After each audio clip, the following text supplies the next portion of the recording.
Hello दोस्तों, क्या हाल चाल है। फिर से स्वागत है तुम्हारा न्यूबर्ड चैनल पर। अब हम इलेक्ट्रिकल डोमेन का सेमेस्टर 4 का जो स्टार्ट हो गया है तुम्हारा सेशन, उसका इलेक्ट्रिकल मशीन 1 का हम लेकर आ रहे हैं लेक्चर, जो कि ये यूनिट 1 का रहने वाला है और ये 2 पार्ट में आने वाले हैं। मैं पहले से ही तुमसे सजेशन ले लेना चाह रहा हूँ, कमेंट बॉक्स में बता देना कि तुम्हें क्या थोड़ा यही डेप्थ में चाहिए या कि नहीं, बस पॉइंट वाइज ही चलते जाएं। मतलब हमें डेप्थ नहीं जानना है, पीछे की जानकारी नहीं चाहिए, बस पॉइंट वाइज चाहिए।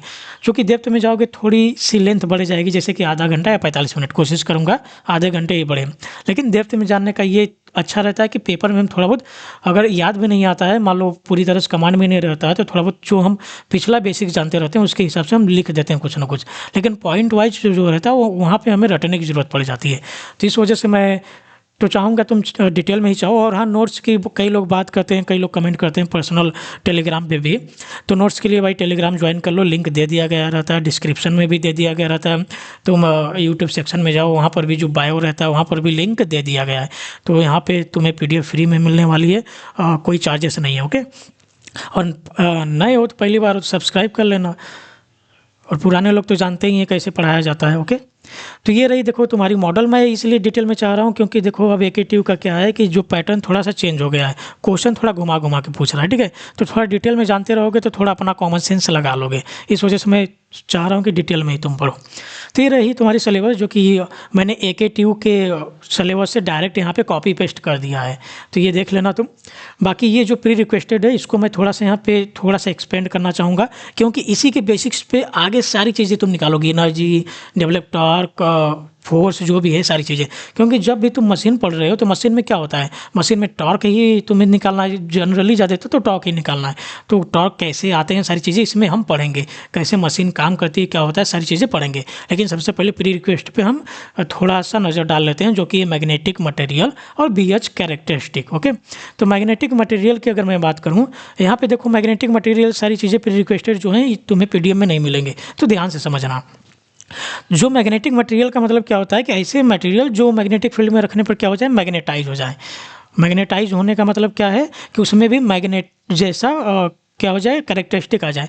जैसे आयरन को तुम रखते हो, आयरन यानी लोहा, आयरन को किसी मैग्नेट के आसपास रखते हो, नॉर्थ साउथ, तो ये क्या करने लगता है, इसको अट्रैक्ट करने लगता है। अट्रैक्ट कैसे कर सकता है, अट्रैक्ट कर रहा है तो इसका मतलब ये है कि उनके बीच में कोई ना कोई क्या लग रहा है, फोर्स लग रहा है। अब फोर्स हमें पता है, फोर्स ऐसी हवा में नहीं लग सकता है। अगर मैग्नेटिक फील्ड में देखें तो फोर्स तभी लग सकता है जब यहाँ पर भी कोई ना कोई मैग्नेट हो। तो इसका मतलब ये है कि जब हम मैग्नेट के पास इसको रखते हैं तो मैग्नेटिक फील्ड एक बनती है जो नॉर्थ से साउथ की तरफ जाती है। यानी मटेरियल के बाहर जो फील्ड निकलती हैं वो नॉर्थ कहलाता है, और मटेरियल के अंदर जहाँ पर भी तुम्हारी फील्ड लाइन अंदर घुसेंगी वो क्या कहलाएगा, साउथ कहलाएगा। तो मैग्नेटिक फील्ड के अंदर अगर मैंने आयरन को रख दिया है तो आयरन क्या हो जाएगा, वो भी एक मैग्नेट की तरह बन जाएगा, जिसकी वजह से यहाँ पर भी एक साउथ और नॉर्थ जनरेट हो जाएगा। क्योंकि ये अट्रैक्ट हमेशा करता है, तो अट्रैक्ट तभी हो सकता है जब दोनों के बीच में अपोजिट पोलैरिटी हो। ठीक है। तो आखिर यहाँ पे क्वेश्चन आता है कि ये मैग्नेट बनता कैसे होगा। तो आयरन देखो, आयरन के पीस में अंदर क्या होते हैं, कई डाइपोल होते हैं। अब डाइपोल क्या होता है, इसमें क्या होते हैं, डाइपोल होते हैं। अब डाइपोल आ गया क्वेश्चन, डाइपोल होता क्या है। तो डाइपोल मैं बता चुका हूँ इलेक्ट्रिकल डोमेन में भी और मैग्नेटिक डोमेन में भी, EMFT में, कि दो अपोजिट नेचर के सेम मैग्नीट्यूड के चार्ज बहुत ही कम दूरी पे रखे हों, जैसे +Q -Q, बहुत ही कम दूरी पे, यानी कह सकते हैं माइक्रो या नैनो के लेवल पे बहुत कम दूरी पे रखे हों, तो वो क्या कहलाते हैं, डाइपोल कहलाते हैं। उसी तरह से नॉर्थ पोल साउथ पोल बन जाएगा, जो कि बहुत कम दूरी उनके बीच में रहेगी। ठीक है, तो वो क्या कहलाते हैं, डाइपोल कहलाते हैं। तो अगर देखें तो मैग्नेटिक फील्ड जब नहीं रहती है तो ये डाइपोल क्या रहते हैं, रैंडमली इसी डायरेक्शन में मुड़े रहते हैं, इसी तरह से डायरेक्शन में मुड़े रहते हैं। ओके, कुछ इस तरह से रहते हैं। तो और एक दूसरे के इफेक्ट को क्या कर देते हैं, कैंसिल आउट कर देते हैं, जिसकी वजह से ये मैग्नेट की तरफ व्यवहार नहीं करते हैं, बिहेवियर नहीं दिखाते हैं। लेकिन जैसे ही मैग्नेटिक फील्ड मैं रखता हूँ यहाँ पे, तो नॉर्थ से हमारी क्या निकलती है, मैग्नेटिक फील्ड। ये नॉर्थ से मैग्नेटिक फील्ड निकल रही है, जिसको मैग्नेटिक फील्ड इंटेंसिटी H से दिखा दे रहा हूँ मैं। ओके, तो ये जब नॉर्थ से निकलती है तो ये क्या लगाएगी, इस पर एक फोर्स लगाएगी डाइपोल पे। तो डाइपोल क्या करने लगेंगे, सारे के सारे अलाइन होने लगेंगे एक डायरेक्शन में, इकट्ठा नहीं होंगे, धीरे धीरे। मान लो कुछ दो हुए, अभी कुछ कुछ इस तरह से हैं, ठीक है। फिर इलेक्ट्रिक फील्ड और जैसे जैसे बढ़ता गया, मैं यानी अचानक मैंने लगाया तो अचानक पूरे एक ही डायरेक्शन में तो नहीं हो जाएंगे ना, धीरे धीरे स्टार्ट होंगे, फिर धीरे धीरे होते होते सारे क्या हो जाएंगे, एक ही डायरेक्शन में लाइन हो जाएंगे। ये भी क्या करने लगेंगे, मैग्नेट की तरह काम करने लगेंगे। अब सोचिए एक मैग्नेट तो अपना इफेक्ट दिखाई रहा था, अब हमने आयरन को भी क्या बना दिया, मैग्नेट बना दिया है, तो ये भी अपना मैग्नेटिक फील्ड देगा। तो यहाँ पे हम देख रहे हैं मैग्नेटिक फील्ड की इंटेंसिटी क्या हो जा रही है, बढ़ जा रही है। ओके, आई होप इतना तुम्हें समझ में आया होगा कि मैग्नेटिक मटेरियल होता क्या है। और मैग्नेटिक मटेरियल में आते क्या क्या है, आयरन आता है तुम्हारा, स्टील आता है, जनरली ज़्यादातर ये सारी चीज़ें किस में आती हैं, मैग्नेटिक मटेरियल में आते हैं। अच्छा, मैग्नेटिक मटेरियल का फ़ायदा क्या होता है, फ़ायदा देख लेते हैं, फिर उसके बाद नॉन मैग्नेटिक मटेरियल पे चलेंगे, ठीक है। चलो, तुम्हें मैं बता चुका हूँ कि एक वायर में, कंडक्टिंग वायर में अगर मैं करंट फ्लो कराऊंगा तो इसकी चारों तरफ क्या बनती है, मैग्नेटिक फील्ड बनती है। इसकी डायरेक्शन निकालते हैं हम राइट हैंड थंब रूल से। करंट की डायरेक्शन में हम अपने राइट हैंड की थंब को रखते हैं, बाकी जो उंगलियाँ बची हैं उनको हम जैसे ही मोड़ते हैं यानी मुट्ठी बांधते हैं तो वो क्या है, डायरेक्शन बताता है हमारी मैग्नेटिक फील्ड को, या मैग्नेटिक फील्ड इंटेंसिटी कह सकते हो जो तुम कह लो, या फील्ड डेंसिटी कह सकते हो। ओके, लेकिन अगर मुझे क्या करना हो, किसी कॉइल में मैग्नेटिक फील्ड की डायरेक्शन निकालनी हो, पहली बात है कि हम कॉइल क्यों लेना चाह रहे हैं, क्योंकि यहाँ पे जितना तुम करंट फ्लो करा के जितनी मैग्नेटिक फील्ड बना रहे हो, अगर इसी वायर को तुम घुमा के इसे मोड़ के कॉइल बना दोगे, उसमें उतना ही करंट फ्लो कराओगे तो उसमें क्या होगा, जो मैग्नेटिक फील्ड की इंटेंसिटी है ना वो बढ़ जाएगी। हम पढ़ चुके हैं F equal to N into I, magnetomotive force N into I के बराबर होता है। यानी अगर फ्लक्स मुझे बढ़ाना है तो नंबर ऑफ टर्न्स बढ़ाओ या करंट, तो यहाँ पे मैंने नंबर ऑफ टर्न्स बढ़ा दिया।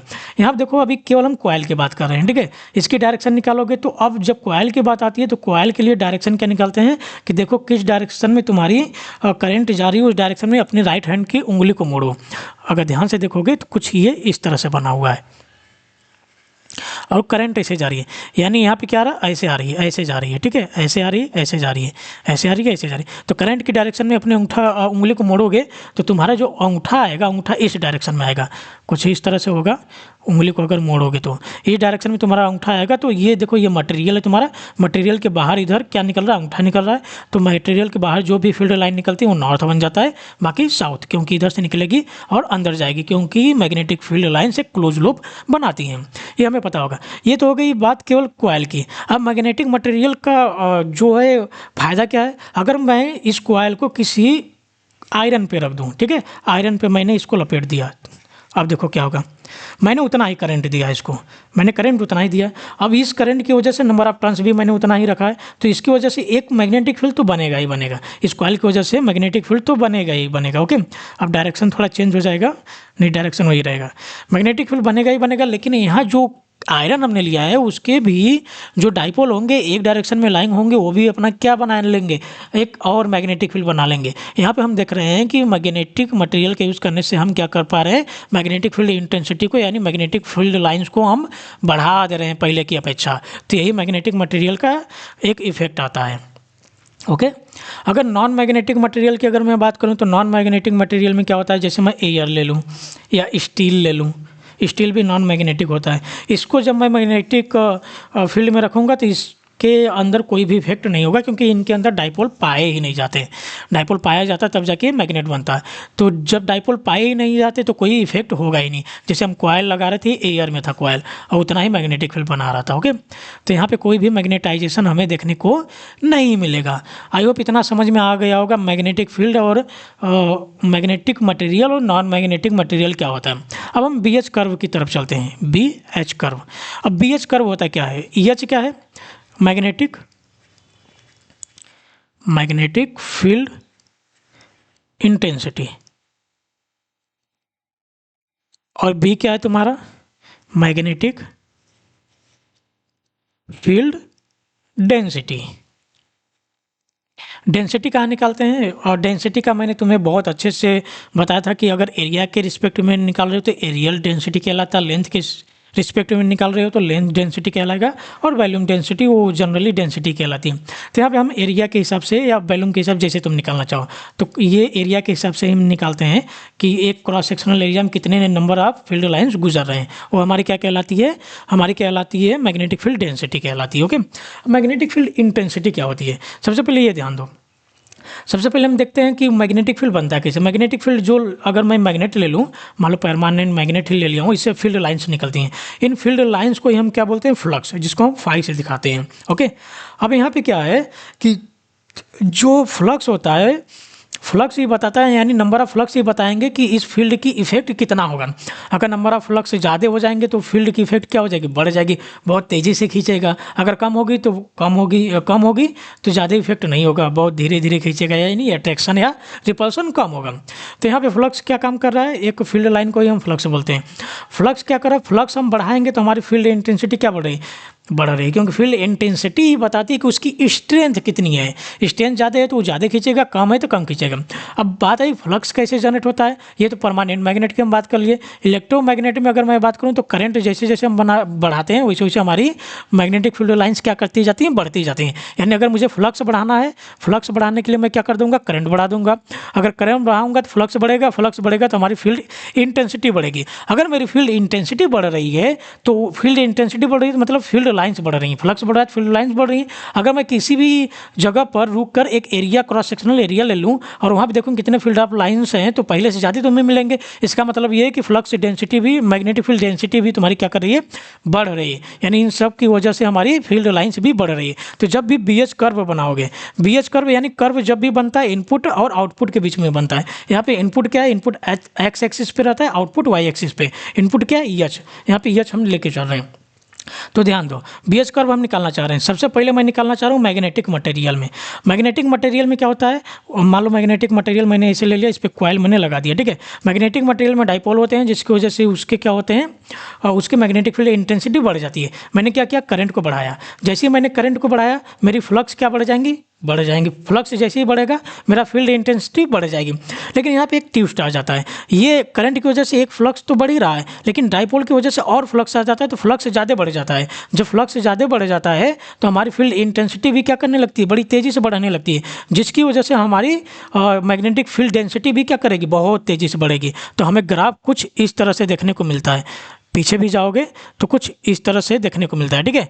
यानी देखोगे ये बहुत तेज़ी से बढ़ते हुए जा रहा है। लेकिन एक टाइम ऐसा आएगा कि जो तुम्हारे डाइपोल हैं, डाइपोल क्या हो जाएंगे, सारे के सारे एक डायरेक्शन में अलाइन हो जाएंगे। जब सारे के सारे एक डायरेक्शन में अलाइन हो जाएंगे तो क्या और मैग्नेटिक फील्ड इंटेंसिटी बढ़ेगी, तब तो उतना ही बढ़ेगी जितना करंट के ऊपर डिपेंड करेगी। तो उसके बाद क्या आने लगता है, सैचुरेशन आने लगता है। यानी वो बहुत तेज़ी से नहीं, बहुत स्लो बढ़ाना स्टार्ट कर देता है। तो यहाँ पर देखो कुछ इस तरह से सैचुरेशन आने लगता है। तो इस तरह से ग्राफ बनता है। ये किसके बीच ग्राफ बना है, मैग्नेटिक मटेरियल के बीच में बना है, ठीक है। ये सब मैग्नेटिक मटेरियल के बीच का BH कर्व है।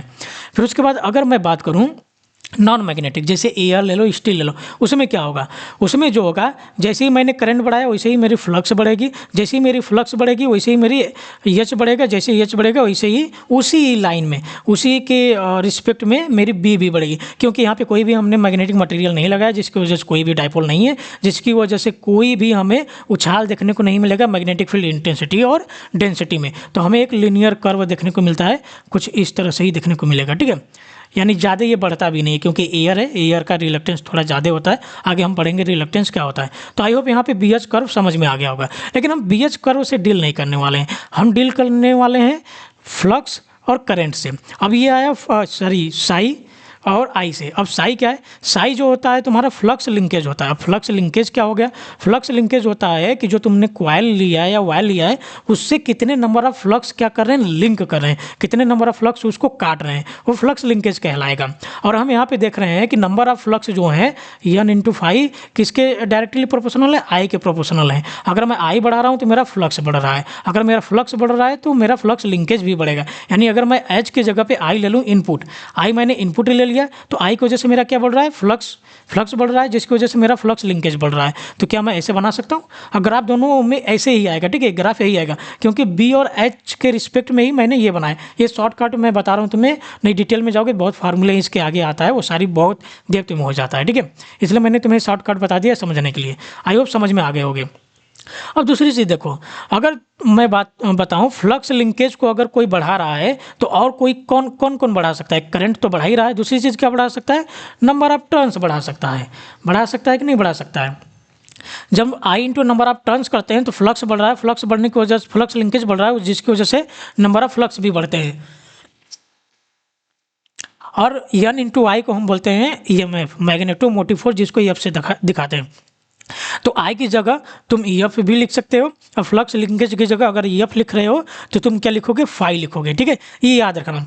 जब ये तुम कर लोगे तो यहाँ पे क्या होगा, दो ग्राफ हम बनाएंगे, इसके बाद हमारा असली काम स्टार्ट होगा। असली काम क्या है, यहाँ पे फिर हम इसको इस तरह से करते हैं, ग्राफ के ऊपर वाला ये वाला पार्ट हमारा कहलाता है एनर्जी, और नीचे वाला हमारा पार्ट क्या कहला जाता है, को एनर्जी, जिसको डब्ल्यू एफ डैश, इसको डब्ल्यू एफ से दिखाते हैं। और ध्यान से देखो, यहाँ पे दो ग्राफ बन रहे हैं, एक लीनियर एक नॉन लीनियर। अगर नॉन लीनियर की बात करें तो नॉन लीनियर मैग्नेटिक मटेरियल के बीच में बन रहे हैं। अगर मैग्नेटिक मटेरियल है तो नॉन लीनियर बन रहा है, अगर मैग्नेटिक मटेरियल नहीं यानी एयर है तो एयर के बीच में लीनियर बन रहा है। अगर मैं नॉन लीनियर की बात करूँ तो नॉन लीनियर में तुम्हारा ये तुम्हारा क्या कहलाएगा, ये वाला एरिया तुम्हारा एनर्जी कहलाएगी, बाकी ये वाला एरिया तुम्हारा पूरा क्या कहलाएगा, को एनर्जी कहलाएगी। यानी नॉन मैग्नेटिक मटेरियल में नॉन लीनियर ग्राफ बनता है, जिसमें हमारी एनर्जी कम आती है, को एनर्जी ज़्यादा, यानी एनर्जी को एनर्जी आपस में बराबर नहीं होती है। लेकिन लीनियर में हमेशा एनर्जी और को एनर्जी क्या होंगी, बराबर होंगी। ये सारी चीज़ें हम आगे क्या करने वाले, पढ़ने वाले हैं, तो इसको अच्छे से समझ लो, ये सारी चीज़ें हैं क्या, ओके। तो सारे चैप्टर तुम्हारे क्या हो जाएंगे, आगे के एकदम ईजी हो जाएंगे। चलो अब स्टार्ट करता हूँ मैं स्टार्टिंग से। मैग्नेटिक सिस्टम आखिर होता क्या है। तो देखो, तुम इलेक्ट्रिकल सिस्टम पढ़े होगे। इलेक्ट्रिकल सिस्टम में क्या होता है कि एक इलेक्ट्रिकल तुम मटेरियल लेते हो, जैसे कि वायर हो गया, उसमें रेजिस्टेंस इलेक्ट्रिकल इंस्ट्रूमेंट डाल देते हो, फिर जैसे ही तुम उसमें वोल्टेज लगाते हो तो उसमें क्या होता है, करंट फ्लो होने लगता है। उसी तरह से मैग्नेटिक सिस्टम में एक मैग्नेटिक मटेरियल होगा, जो कि मैंने आयरन ले लिया है। आयरन मैग्नेटिक मटेरियल होता है, अभी मैंने तुम्हें बताया क्या होता है। मैग्नेटिक मटेरियल में हम क्या करेंगे, फ्लक्स को डेवलप करेंगे, ठीक है। अब फ्लक्स डेवलप करने के लिए हमें कोई ना कोई फोर्स चाहिए। जैसे इलेक्ट्रिक में हम करंट डेवलप करते हैं, करंट के लिए हमें क्या चाहिए होता है, ईएमएफ, इलेक्ट्रोमोटिव फोर्स। तो यहाँ पे जो करंट को, जो फ्लक्स को डेवलप कर रहा है, अभी हम देख कर रहे हैं, या तो करंट और मल्टीप्लाइड बाई एन, यानी नंबर ऑफ टर्न्स, ये दोनों ही तुम्हारे फ्लक्स को क्या कर रहे हैं, बढ़ा रहे हैं। और यहाँ पे तुम कोर लगाए हो आयरन का, तो वो भी बढ़ाएगा, ठीक है। तो यहाँ पे ये क्या कहलाएगा, ये एक फोर्स की तरह काम कर रहा है, जो फ्लक्स को क्या कर रहा है, फ्लो करा रहा है। तो इस फोर्स को हम कहते हैं मैग्नेटोमोटिव फोर्स, जिसको ईएफ से दर्शाते हैं। तो ईएफ कैसे बनाना है हमने बता दिया। यहाँ पे मैंने एक कॉइल लगा दिया है, यहाँ पे वोल्टेज लगा दिया, करंट फ्लो होगा नंबर ऑफ टर्न्स की वजह से, और करंट की वजह से मैग्नेटिक फ्लक्स एक सेटअप हो जाएगा। और ये मैग्नेटिक फ्लक्स क्या होगा, प्रोड्यूस होगा, किसकी वजह से, मैग्नेटोमोटिव फोर्स की वजह से। और ये पाथ लेगा कौन सा, जो कम रिलेक्टेंस पाथ हो। अब रिलेक्टेंस क्या होता है, रिलेक्टेंस एक रेजिस्टेंस की तरह होता है। जैसे रेजिस्टेंस करंट का अपोज करता है, उसी तरह से रिलेक्टेंस तुम्हारा फ्लक्स का क्या करेगा, अपोज करेगा, ठीक है। अगर जितना ज़्यादा मैग्नेटिक मटेरियल होगा, उसका रिलेक्टेंस कम होगा। रिलेक्टेंस कम क्यों होगा, क्योंकि डाइपोल उसमें ज़्यादा होते हैं, जिसकी वजह से मैग्नेटिक फील्ड ज़्यादा बन जाती है। और जो नॉन मैग्नेटिक होते हैं, उनका रिलेक्टेंस क्या होता है, हाई होता है। जैसे ये देखो, ये मैंने कोर बनाया, बाकी ये सारी चीज़ें क्या हैं, एयर हैं। ये क्या है, एयर है। यहाँ से पूरा फ्लक्स ज़्यादा से ज़्यादा इधर से ही जाएगा, जिससे करंट लो रेजिस्टेंस से ज़्यादा जाता है। लेकिन एयर में भी कुछ जाएंगे फ्लक्स, ज़्यादा नहीं जाएंगे लेकिन कुछ जाएंगे। लेकिन ज़्यादा ज़्यादा कि इधर जाएंगे, क्योंकि हर कोई चाहता है कि जो खाली रास्ता है उधर से ही ज़्यादा वो जाना चाहता है, ठीक है। तो यहाँ पे जो ये बाहर निकल रहे हैं एयर की तरफ, जो फ्लक्स जा रहे हैं, वो कहलाते हैं लीकेज फ्लक्स कहलाते हैं। आई होप ये तुम्हें समझ में आएगा मैग्नेटिक सिस्टम क्या कहलाता है। वही लिखा गया है कि magnetic system is an arrangement of magnetic material like iron, steel, air gap हो सकता है। ये हालांकि मैग्नेटिक मटेरियल नहीं होता है, इसको कट कर देना, ठीक है। ये मैग्नेटिक मटेरियल नहीं होता है, हालांकि इसमें भी मैग्नेटिक फ्लो करता है, ठीक है। कट नहीं करोगे तो भी चल जाएगा, क्योंकि मैग्नेटिक मटेरियल इसमें भी, एयर में भी फ्लो कर सकता है। उसके लिए कोई भी तुम्हारा कह सकते हो रोकने वाला चीज़ नहीं है, ओके। हाँ, कम हो सकता है, थ्रू बीच मैग्नेटिक फ्लक्स क्या हो सके, फ्लो हो सके, बेन मैग्नेटोमोटिव फोर्स अप्लाइड। जब भी हम मैग्नेटोमोटिव फोर्स को क्या कर रहे हैं, एन इंटू आई को लगाएं, ओके। एनालॉगस होता है इलेक्ट्रिक सर्किट के। आई होप मैग्नेटिक सर्किट तुम्हें समझ में आया होगा। इससे क्वेश्चन नहीं आते हैं, बस समझ लो। ये तुम्हारे क्या है, एलिमेंट हैं मैग्नेटिक सिस्टम की, कुछ टर्मोलॉजी जो हमें पढ़ने हैं। यहाँ पे देख लेना, यही सारी चीज़ें डिटेल में आगे लिखी गई है, तो मैं आगे बढ़ाने जा रहा हूँ, ओके। मैग्नेटिक फ्लक्स की बात करूँ तो हमने फ्लक्स अभी पढ़ लिया है कि फ्लक्स क्या होते हैं, मैग्नेटिक लाइन्स होती हैं जो पास करती हैं किसी भी सरफेस से, वही कहलाती है मैग्नेटिक फ्लक्स, जिसका यूनिट होता है वेबर, ओके। मैग्नेटोमोटिव फोर्स अभी हमने देखा, force that produce magnetic flux, यानी एक ऐसा फोर्स जो मैग्नेटिक फ्लक्स को क्या कर सके, प्रोड्यूस कर सके, वो मैग्नेटोमोटिव फोर्स कहलाता है। जैसे कि अभी मैंने कॉइल वाला तुम्हें एग्जांपल बताया हूँ, यहाँ पे करंट फ्लो कराओगे, नंबर ऑफ टर्न्स बढ़ाओगे, तो तुम्हारा मैग्नेटोमोटिव फोर्स क्या हो जाएगा, बढ़ जाएगा, जिसकी वजह से फ्लक्स लाइन्स क्या हो जाएंगे, बढ़ जाएंगे, ओके। एक मिनट देना। चलो थोड़ा कुछ पीछे लोग आ गए थे, कोई नहीं, आगे चलते हैं। इसका जो यूनिट हो सकती है, क्या हो सकती है, ये क्या है, नंबर ऑफ टर्न्स हैं जिसको हम टर्न बोलते हैं, और ये करंट को हम एम्पियर बोलते हैं, तो एम्पियर टर्न इसकी क्या हो जाएगी, यूनिट हो जाएगी। यहाँ पे जो मैंने ग्राफ बताया था वहाँ पे वही ग्राफ देखो यहाँ पे मैंने बना दिया, ठीक है। नॉन लीनियर किसके होगा, जो मैग्नेटिक मटेरियल होंगे, लीनियर किसके होगा, नॉन मैग्नेटिक मटेरियल जैसे एयर होगा। इसका बहुत तगड़े से आगे काम है, तो ये याद रखना। इसके ऊपर वाली सारी चीज़ें एनर्जी कहलाती हैं और नीचे वाली क्या कहलाती हैं, को एनर्जी कहलाती हैं। यहीं से हम डेवलप टार्क निकालेंगे, सबसे पहले एनर्जी निकालेंगे तब। रिलक्टेंस की बात करूं तो रिलक्टेंस अभी मैंने बताया कि रिलक्टेंस क्या होता है, एक तरह से अपोज करता है किसका, मैग्नेटिक फ्लक्स का, ठीक है। फ्लो ऑफ मैग्नेटिक फ्लक्स का क्या करेगा, ये अपोज करेगा, वो हमारा क्या कहलाता है, रिलक्टेंस। और रिलक्टेंस बराबर होता है यल अपॉन म्यू इंटू ए। जैसे कि रिलक्टेंस को यस से भी दिखाते हैं, इस तरह से भी दिखाते हैं, और आर यल से भी दिखाते हैं, ठीक है। तो यस से दिखाओ बेहतर होगा, लिख देना रिलक्टेंस से। जैसे आर तुम्हें पढ़ा है रो यल अपॉन ए, वही चीज़ें हैं, बस यहाँ पे ये क्या है, ये रजिस्टिविटी ऊपर रहती है, लेकिन यहाँ पे परमिटिविटी क्या हो जाती है, परमिएबिलिटी नीचे आ जाती है। बस यही एक चीज़ चेंजेस है। ओके, आई होप ये याद रख पाओगे। अब यहाँ पे ये सारी चीज़ें क्या हैं, परमिएबिलिटी, अभी मैंने बताया कि परमिएबिलिटी क्या होती है कि कोई भी मटेरियल है उसकी कितनी एबिलिटी है, वो कितना एबल है मैग्नेटिक फ्लक्स को फ्लो कराने में, कितना स्मूथ उसको फ्लो करा सकता है, वही हमारी क्या कहलाती है, परमिएबिलिटी कहलाती है मटेरियल की, जो म्यू बराबर होती है mu naught into mu r. Mu naught जो होती है फ्री स्पेस की क्या होती है, परमिएबिलिटी होती है, जो कि 4 पाई इंटू 10⁻⁻⁷ के बराबर होती है। म्यू आर क्या है, म्यू आर तुम्हारा होता है रिलेटिव परमिएबिलिटी ऑफ मटेरियल, कोई भी मटेरियल है उसकी रिलेटिव परमिएबिलिटी, रिलेटिव किसके रिस्पेक्ट में, स्पेस के रिस्पेक्ट में, फ्री स्पेस के। तो अगर मैं बात करूँ एयर की, तो एयर की 1 होती है। अगर मैं मटेरियल की बात करूँ, अदर मटेरियल, जैसे कि अदर मटेरियल यानी कौन से, मैग्नेटिक मटेरियल की बात करूं तो म्यू आर ग्रेटर देन 1 होती है, जो कि लगभग 2000 से 6000 के बीच में होती है, बहुत ज़्यादा होती है। सोचो अगर मैं एयर में लगा रहा हूँ, ठीक है, एयर में कोई वायर लगा रहा हूँ या कुछ भी कर रहा हूँ, तो वहाँ पे परमिएबिलिटी कितनी आएगी, म्यू आर कितनी आएगी, 1 आएगी। जब 1 आएगी तो म्यू नॉट ही होगा, यानी इसका रिलक्टेंस थोड़ा आएगा, ठीक है। लेकिन जैसे ही मैंने लगा दिया मैग्नेटिक मटेरियल यानी 2000 वाला मिनिमम भी लगाया, तो 2000 से और तुम्हें डिवाइड करना पड़ेगा, तो रिलक्टेंस क्या हो गया, कम हो गया। रिलक्टेंस कम होने का मतलब क्या है कि फ्लक्स तुम्हारा क्या हो गया, बढ़ गया। तो ये तुम्हारे होते हैं परमिएबिलिटी। और ये जो आर है तुम्हारा, आर तुम्हारा ये वाला लेंथ नहीं, ये पूरा लेंथ नहीं, ये तुमने एक सेटअप बना दिया है, तो इसके बीच का जो लेंथ होता है मीन कोर लेंथ, यानी कोर का जो मीन लेंथ है, मीन तुम्हें निकलने आता है, एवरेज होता है, यानी बाहर का लेंथ निकाल लो जो कि L2 है, अंदर का लेंथ निकालो जो कि L1 है, दोनों को सम कर दो अपॉन, और जितनी क्वांटिटी है उतने से हम डिवाइड कर देते हैं, तो हमें एवरेज या मीन मिल जाता है, तो हमें क्या मिल जाएगा, यल मिल जाएगा। तो इस तरह से यल निकालते हैं, तो मीन कोर लेंथ है यल, याद रखना ये चीज़ें। ओके, आगे चलते हैं। आगे हमारा फ्लक्स डेंसिटी, अभी मैंने बताया फ्लक्स डेंसिटी अगर किसी क्रॉस सेक्शनल एरिया में तुम नंबर ऑफ फ्लक्स से देख रहे हो कितना है, तो वो तुम्हारा क्या कहलाएगा, फ्लक्स डेंसिटी। फ्लक्स का यूनिट अभी हम पढ़ के आए हैं वेबर, और एरिया का होता है मीटर स्क्वायर, तो weber upon area upon metre square हो जाएगा इसका यूनिट, जिसको टेस्ला भी बोलते हैं। क्रॉस सेक्शनल एरिया सारी चीज़ें मैं तुम्हें बता दिया हूँ, यहाँ पे बस लिख दिया हूँ। Okay, magnetic field line intensity क्या होती है, ये भी मैंने बता दिया, मैग्नेटाइजिंग फोर्स कहलाता है। यानी अगर एच बराबर निकालना चाहूँ तो एन इंटू आई अपॉन यल आता है, ये फार्मूला थोड़ा सा याद रखना। ओके, अब यहाँ पे कुछ फार्मूले हैं, जैसे अगर मैं फ्लक्स की बात करूँ तो फ्लक्स क्या होता है, फ्लक्स होगा, जैसे करंट की अगर मैं बात करूँ तो करंट क्या होता है, वोल्टेज अपॉन रजिस्टेंस, यानी वोल्टेज यानी ईएमएफ अपॉन रजिस्टेंस। उसी तरह से फ्लक्स का हमारा क्या बन जाएगा, ईएमएफ अपॉन रिलक्टेंस, और ईएमएफ किसके बराबर होता है, एन इंटू आई के बराबर होता है। रिलक्टेंस किसके बराबर होता है, यल अपॉन म्यू इंटू ए के बराबर होता है। अब देखो यहाँ पे एन आई है, आई आ जाएगा, म्यू ऊपर चला जाएगा, ए ऊपर चला जाएगा, नीचे क्या बचेगा, यल बचेगा, जो कि यहाँ पे लिखा गया है।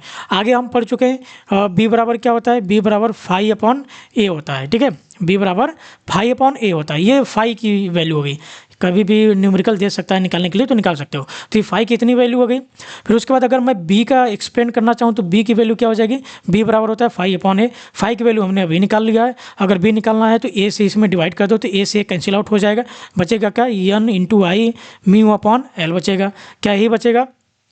अब यहाँ से ध्यान से देखो, एन इंटू आई अपॉन यल कर दूँ, मल्टीप्लाइड बाई मी कर दूँ, एन इंटू आई अपॉन एल किसके बराबर होता है, एच के बराबर होता है। तो यहाँ पे मैं क्या लिख सकता हूँ, बराबर एच इंटू म्यू, यानी अगर मैं कहूँ बी बराबर क्या होता है, म्यू टाइम्स ऑफ एच, और म्यू बराबर होता है mu naught into mu r into H. ये सारी चीज़ें तुम्हें फॉर्मूले याद होने चाहिए। और मैंने एक्सप्लेन भी कर दिया कैसे याद करना है। फ्लक्स कैसे याद करोगे, करंट के हिसाब से। एमएमएफ क्या होता है, करंट बढ़ाओगे और नंबर ऑफ टर्न्स बढ़ाओगे तो तुम्हारा फ्लक्स बढ़ जाएगा, तो वही एमएमएफ कहलाता है। फ्लक्स डेंसिटी क्या कहलाती है, फ्लक्स अपॉन एरिया कहलाती है। अगर फ्लक्स इंटेंसिटी की बात करूँ, फील्ड इंटेंसिटी या फ्लक्स इंटेंसिटी क्या होती है, एमएमएफ अपॉन लेंथ होती है, यानी कितने लेंथ में तुम्हारा कितना एमएमएफ है, ठीक है, वही बताता है, फ्लक्स इंटेंसिटी बताती है। आगे चलते हैं, 1 मिनट देना मुझे। चलो मैग्नेटिक सर्किट की बात कर लेते हैं। जैसे इलेक्ट्रिक सर्किट होता है, इलेक्ट्रिक सर्किट में क्या होता है, इलेक्ट्रिक कंपोनेंट होता है, बैटरी होती है, करंट फ्लो होती है, और इसमें जो ईएमएफ होता है डायरेक्टली प्रोपोर्शनल टू किसके होता है, करंट के होता है। तो वी डायरेक्टली प्रोपोर्शनल टू आई होता है। प्रोपोर्शनलिटी हटाते हैं ओम्स लॉ के हिसाब से। ओम्स लॉ तभी लगता है जब प्रेशर और टेम्परेचर कॉन्स्टेंट होते हैं, तो आर आता है। तो यहाँ से आई करंट निकालूंगा तो वी अपॉन आर आ जाता है। उसी तरह से मैग्नेटिक सर्किट हम बनाते हैं। ये मैग्नेट हो गया, ठीक है, हमने कोल ले लिया, यहाँ पे इलेक्ट्रोमैग्नेट हमने लगा दिया, फ्लक्स जनरेट हो गया। ये हमारा क्या है, ये नंबर ऑफ टर्न्स है, ये नंबर ऑफ टर्न्स ईएमएफ है, यहाँ पे जनरेट हो जाएगा। तो ये एमएमएफ डायरेक्टली प्रोपोर्शनल किसके हो जाएगा, फ्लक्स के हो जाएगा। तो यहाँ पे मैंने लिख दिया है। अब और यहाँ पे क्या हो जाएगा, जैसे मैं प्रोपोर्शनलिटी हटाता हूँ, जैसे यहाँ पे रेजिस्टेंस आया था और यहाँ पे क्या आ जाएगा, उसी तरह से रिलक्टेंस आ जाएगा। तो यहाँ पे अगर मैं फ्लक्स की वैल्यू निकालना चाहूँ, जैसे मैंने करंट का निकाला है, तो फ्लक्स बराबर क्या हो जाएगा, ये एमएमएफ अपॉन रिलक्टेंस, जिसको यस से भी दिखाते हैं। आई होप तुम्हें ये याद होगा, ओके, याद रहेगा आगे। ईएमएफ बराबर ये होता है, सारी चीज़ें लिख दी गई हैं। अगर इसको इलेक्ट्रिकल एनालॉजी बनाना चाहते हो, जिसको सेम इस तरह से बना सकते हो, ओके। अब हम बात करते हैं सीरीज एंड पैरेलल कनेक्शन। अगर मैं इलेक्ट्रिकल डोमेन की बात करूं सीरीज की, तो सीरीज में कैसे बताते थे इलेक्ट्रिकल में कि सीरीज में, तो देखते थे कि उसमें फ्लो होने वाले पूरे सर्किट में जो करंट है सेम है कि नहीं। अगर फ्लो होने वाले पूरे सर्किट में अगर करंट सेम होगा तो क्या कहलाएगा, सीरीज कहलाएगा। उसी तरह से फ्लक्स, अगर सब में सेम फ्लक्स क्या कर रहा है, फ्लो कर रहा है, ये तुम्हारा क्या एयर गैप है, तो सेम में अगर सेम फ्लक्स पूरे में सेम फ्लक्स फ्लो हो रहा है तो क्या कहलाएगा, सीरीज कहलाएगा। अगर पैरेलल की बात करें तो पैरेलल में क्या होता है कि नोड पे करंट क्या कर जाती थी, बढ़ जाती थी, तो करंट वहाँ पे कम या ज़्यादा हो जाती थी। उसी तरह से यहाँ पे देखो, यहाँ पे इलेक्ट्रोमैग्नेट लगा दिया हूँ, तो यहाँ पे मैंने 2 पाथ दे दिया। एक ये तो लीकेज करंट हो जाए, लीकेज फ्लक्स हो जाएगा, 2 पाथ दे दिया, तो कुछ फ्लक्स इधर जाएंगे, कुछ फ्लक्स इधर जाएंगे। जिसका रिलक्टेंस जितना कम होगा उतना ज़्यादा उधर फ्लक्स जाएगा, जिसका ज़्यादा कम नहीं होगा उधर कम फ्लक्स जाएगा। और यहाँ पे तुम्हें 3 पाथ देखने को मिलेगा, एक पाथ ये वाला, एक ये वाला, एक ये वाला, ठीक है, 3 पाथ हो गया। इसका अपना कुछ रिलक्टेंस होगा, इनका अपना कुछ होगा, इनका अपना कुछ होगा, तो ये पैरेलल पाथ कहलाते हैं। हालांकि ये सब एग्जाम में पूछता नहीं है, बस याद रखना। अब टाइप्स ऑफ मैग्नेटिक सिस्टम की अगर हम बात करते हैं, यहाँ से हमारा स्टार्ट हो रहा है मेन, तो यहाँ से बहुत अच्छे ध्यान देना, वो भी बहुत काम की चीज़ें थी, तो वो तुम्हें आनी चाहिए। Types of magnetic system, magnetic system के टाइप्स कितने होते हैं। सबसे पहले नंबर ऑफ एक्साइटेशन। अब बात है एक्साइटेशन की, क्या होता है, तो एक्साइट जैसे करना, तुम बीटेक कर रहे हो, तुम्हें पता ही होगा कि एक्साइट करना, किसी को एक्साइट कैसे किया जा सकता है, ठीक है, गलत वे में मत जाना, ओके। तो यहाँ एक्साइटेशन का मतलब है कि सप्लाई देना, ओके, एनर्जी देना, सोर्स देना, जो भी तुम समझ लो। तो ये तुम कितने तरीके से दे सकते हो, कितनी तरफ से दे सकते हो, वो तुम्हारा कहलाता है नंबर ऑफ एक्साइटेशन। अगर तुम किसी भी मैग्नेटिक सिस्टम को केवल एक तरफ से एक्साइट कर रहे हो, यानी केवल एक तरफ से उसको पावर दे रहे हो, जैसे ये है, केवल एक तरफ से इसको क्या कर रहे हो, पावर दे रहे हो, इलेक्ट्रोमैग्नेट बना दिया, एक तरफ से पावर दे रहा हूँ, केवल इसी की वजह से फ्लक्स मुझे देखने को मिलेगा, तो सिंगली एक्साइटेड कहलाएगा। अगर एक से ज़्यादा की तरफ से पावर दे रहे हो, जैसे इधर से भी तुम दे रहे हो, यहाँ पर भी तुम्हारा, इधर से भी तुम फ्लक्स बना रहे हो, तो ये तुम्हारा क्या कहलाएगा, मल्टी एक्साइटेड या डबली एक्साइटेड।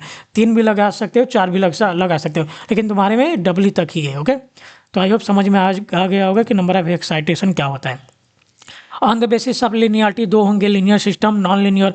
और तुम्हें मैं बता चुका हूँ कि लीनियर कौन से होते हैं, लीनियर जो नॉन मैग्नेटिक होते हैं, नॉन लीनियर जो मैग्नेटिक होते हैं। हमने बीएच ग्राफ भी देखा था, कुछ इस तरह से आया था, कुछ इस तरह से तो बना हुआ है। तो ये सारी चीज़ें लिख दी गई हैं। अगर लीनियर होगा तो B directly proportional to H होगा। इसका मतलब ये है कि जो हमारा करंट है डायरेक्टली प्रोपोर्शनल किसके आएगा, फ्लक्स के आएगा, ठीक है। ये सारी चीज़ें होती हैं। तो यहाँ पे फ्लक्स और आई की बनाते हैं। हमेशा जो भी कैरेक्टरिस्टिक बनता है इनपुट और आउटपुट के बीच में बनता है। इनपुट हमेशा एक्स एक्सिस पे रहता है, आउटपुट हमेशा वाई एक्सिस पे रहता है। जैसे वी आई बनाते हो तो वी आई में इनपुट तुम्हारा क्या होता है, वोल्टेज लगाओगे तभी तो करंट तुम्हें मिलेगा, तो वोल्टेज हमेशा तुम्हारा इनपुट पे रहता है और आई करंट ऊपर रहता है। हमेशा इलेक्ट्रॉनिक्स में लोग को कन्फ्यूजन रहता है, आई कहाँ रहता है, वी कहाँ रहता है। तो वी आई हमेशा याद रखना, वी क्या रहता है, हमेशा तुम्हारा इनपुट रहेगा, क्योंकि उसकी वजह से करंट फ्लो होता है। तो ये पढ़ लेना, जो चीज़ें मैं बताया हूँ वही चीज़ें लिखी गई हैं। ये सारी चीज़ें मैं पहले ही बता चुका हूँ।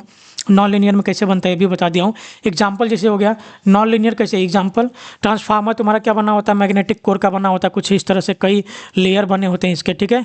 छोटी छोटी परतें बनाई गई रहती हैं, लेमिनेट की गई रहती हैं, क्योंकि वहाँ पे कोर लॉसेज जैसे एडी करंट, हिस्टैरिसीस लॉसेज को हटाया जा सके। कई लोग सोच रहे होंगे कुछ इस तरह का ग्राफ देखने को नहीं मिला सर, ये तुम्हारा हिस्टैरिसीस लॉसेज में आता है, वो BH कर्व नहीं है, ओके। हालांकि BH कर्व ही है, लेकिन जब हिस्टैरिसीस लॉसेज को हम डिफाइन करते हैं तब वो ग्राफ आता है। मोटर एंड जनरेटर में भी देखोगे यही फंडा आएगा, आयरन कोड इंडक्टर या प्रैक्टिकल इलेक्ट्रोमैग्नेटिक डिवाइस, ये सारी चीज़ों में कॉइल ही आएगा। EMI में कई मैग्नेटिक मटेरियल तुम पढ़ चुके होगे, ठीक है, मैंने पढ़ाया था। अब यहाँ से स्टार्ट हो रहा है, यहाँ से क्वेश्चन बनते हैं, 7 नंबर में भी आते हैं, 2 नंबर की भी क्वेश्चन आते हैं। तो principle of electromechanical energy conversion, energy conversion का प्रिंसिपल क्या होता है, इलेक्ट्रोमैकेनिकल हमें पढ़ना है, लेकिन एनर्जी कन्वर्जन की अगर मैं बात करूँ तो एनर्जी कन्वर्जन का मतलब होता है एक एनर्जी को दूसरी एनर्जी में क्या करना, कन्वर्ट करना। क्योंकि हम पढ़ते ही आ रहे हैं बचपन से कि एनर्जी को ना ही क्रिएट किया जा सकता है ना ही डिस्ट्रॉय, उसको एक फॉर्म से दूसरे फॉर्म में क्या किया जा सकता है, कन्वर्ट किया जा सकता है, ओके। जैसे मान लो तुम दौड़ते हो, जब दौड़ते हो बहुत देर तक दौड़ते हो तो तुम क्या कर जाते हो, थक जाते हो, यानी अपनी एनर्जी को तुम क्या कर जाते हो, लॉस्ट कर जाते हो। लेकिन अगर कोई नहीं जानता होगा तो कहेगा कि मेरी एनर्जी क्या हो गई, खत्म हो गई, बर्बाद हो गई। लेकिन तुम्हारी एनर्जी बर्बाद नहीं हुई रहती भाई, खत्म नहीं होती, हालांकि तुम्हारी बॉडी से निकल जाती है, लेकिन किस फॉर्म में होती है, अगर ध्यान से देखोगे तुम्हारी बॉडी क्या रही होती है, हीट रही होती है, तुम पसीना फेंक रहे होते हैं। और गलत वे में मत लेके चले जाना, ठीक है। तुम दौड़ रहे हो फिलहाल यहाँ पे तो पसीना आने लगता है, पसीना किसकी वजह से आता है, हीट की वजह से। अब यहाँ पे दौड़ने वाला जो एनर्जी, वो कौन सी एनर्जी कहलाएगी, मैकेनिकल एनर्जी कहलाएगी। फिजिकल एक्टिविटी, फिजिकल की वजह से जो भी चीज़ें कर रहे हैं, जो भी हम फोर्स लगा रहे हैं, मैकेनिकल में आता है। और मैकेनिकल को हमने किस में कन्वर्ट कर दिया, हीट में कन्वर्ट कर दिया। लेकिन यहाँ पे कोई ना कोई मीडियम था, मीडियम कौन सा था, रनिंग का, ठीक है। तो कोई ना कोई मीडियम जरूर होगा जो इसको एक फॉर्म से दूसरे फॉर्म में कन्वर्ट करेगा, बिना मीडियम के कन्वर्ट नहीं किया जा सकता। उसी तरह से अगर इलेक्ट्रोमैकेनिकल एनर्जी कन्वर्जन की मैं बात करूँ तो यहाँ पे इलेक्ट्रिक एनर्जी को हम किस में कन्वर्ट करेंगे, मैग्नेटिक में, ठीक है, मैग्नेटिक एनर्जी में। और मैग्नेटिक को किस में कन्वर्ट करेंगे, इलेक्ट्रिक में। लेकिन कन्वर्ट डायरेक्ट तो नहीं हो जाएगा, उसको कोई ना कोई हमें चाहिए, मीडियम चाहिए, यानी इन दोनों को बांध के रखे। जैसे यहाँ पे कन्वर्जन को बांध के कौन रख रहा है, रनिंग, यानी कपल का काम कर रहा है, कपलिंग का, दोनों को, मैकेनिकल और हीट को कपल का काम कर रहा है। जैसे 14 फरवरी वाले कपल भी होते हैं, वो भी एक दूसरे को बांध के रखते हैं, यानी कपल को अगर कहोगे 14 फरवरी एक कपलिंग मीडियम की तरह काम कर रहा है, क्योंकि वो कपल को बांध के रखने का काम करता है। उस दिन बहुत ज़्यादा तुम्हें कपल देखने को मिल जाएंगे, ओके। और ज़्यादा मत सोचो, फिलहाल इलेक्ट्रिकल इंजीनियरिंग में आते हैं। तो उसी तरह से इलेक्ट्रिकल एनर्जी से मैग्नेटिक में जाने के लिए भी तुम्हें कोई ना कोई मीडियम चाहिए, यानी जो इनको बांध के रखे, जिसको हम कपलिंग मीडियम कहते हैं। अब वो कपलिंग मीडियम क्या होती है, वो सारी चीज़ें तुम पढ़ चुके हो, अगर तुम्हें यह पता हो तो कमेंट बॉक्स में लिख देना, नहीं आगे तो मैं बता ही रहा हूँ, ठीक है। अब तुम सोच रहे हो कि इलेक्ट्रिकल एनर्जी को मैग्नेटिक एनर्जी, सॉरी मैग्नेटिक नहीं, मैकेनिकल एनर्जी, यहाँ पे मैग्नेटिक नहीं होगा, मैकेनिकल होगा, इसको करेक्ट कर लेना, ओके। अब तुम सोच रहे हो कि इलेक्ट्रिकल को हम मैकेनिकल में कैसे चेंज कर सकते हैं, मैकेनिकल को इलेक्ट्रिकल में कैसे। मान लो तुम अभी दौड़ के आए, हीट फेंक दिए, पसीना फेंक दिए, तो घर में आए, बटन को दबाए, जैसे ही तुमने बटन दबाया, स्विच को जैसे तुमने ऑन किया, तो तुम्हारा क्या हो गया, पंखा चलने लगा। ये तुम्हारा पंखा हो गया, पंखा क्या हो गया, रन करने लगा। अब स्विच दबाए, स्विच दबाने से क्या हो रहा है, स्विच जैसे ही दबा रहे हो तुम्हारा पाथ क्या हो जा रहा है, पूरा हो जा रहा है, सर्किट पूरा हो जा रहा है, क्लोज हो रहा है। और उसमें क्या फ्लो होने लग रही, करंट फ्लो होने लग रही। जैसे करंट फ्लो होने लग रही है और उसके बाद तुम्हारा क्या चलने लग रहा, पंखा। पंखा क्या है, एक फिजिकल थिंग है, और फिजिकल थिंग तभी चल सकती है, घूम सकती है या रोटेट कर सकती है जब उस पर कोई ना कोई फोर्स लग रहा हो। न्यूटन का तुम रूल पढ़े ही होगे, लॉ पढ़े ही होगे, ठीक है।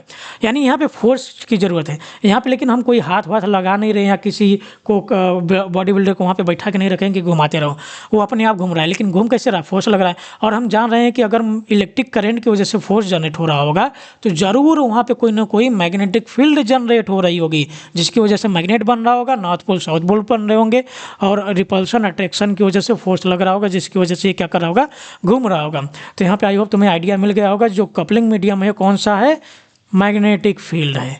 जो कि हमने इलेक्ट्रिकल इनपुट दिया, मैग्नेटिक फील्ड कन्वर्ट हुआ, उसको फोर्स में कन्वर्ट किया, फिर उसके बाद ये मैकेनिकल काम किया, ठीक है। उसी तरह से मैकेनिकल से हम इलेक्ट्रिकल में भी आ सकते हैं। जैसे जनरेटर को हम घुमाते हैं, घुमाने के बाद क्या करते हैं, हमें इलेक्ट्रिक करंट मिल जाती है। सारी चीज़ें कैसे मिलती हैं, डीसी मशीन में हम पढ़ेंगे आगे, तुम्हें मोटर जनरेटर डिटेल में मैं पढ़ाऊँगा यूनिट नंबर 2 में, यहाँ ज़्यादा टाइम वेस्ट नहीं करेंगे।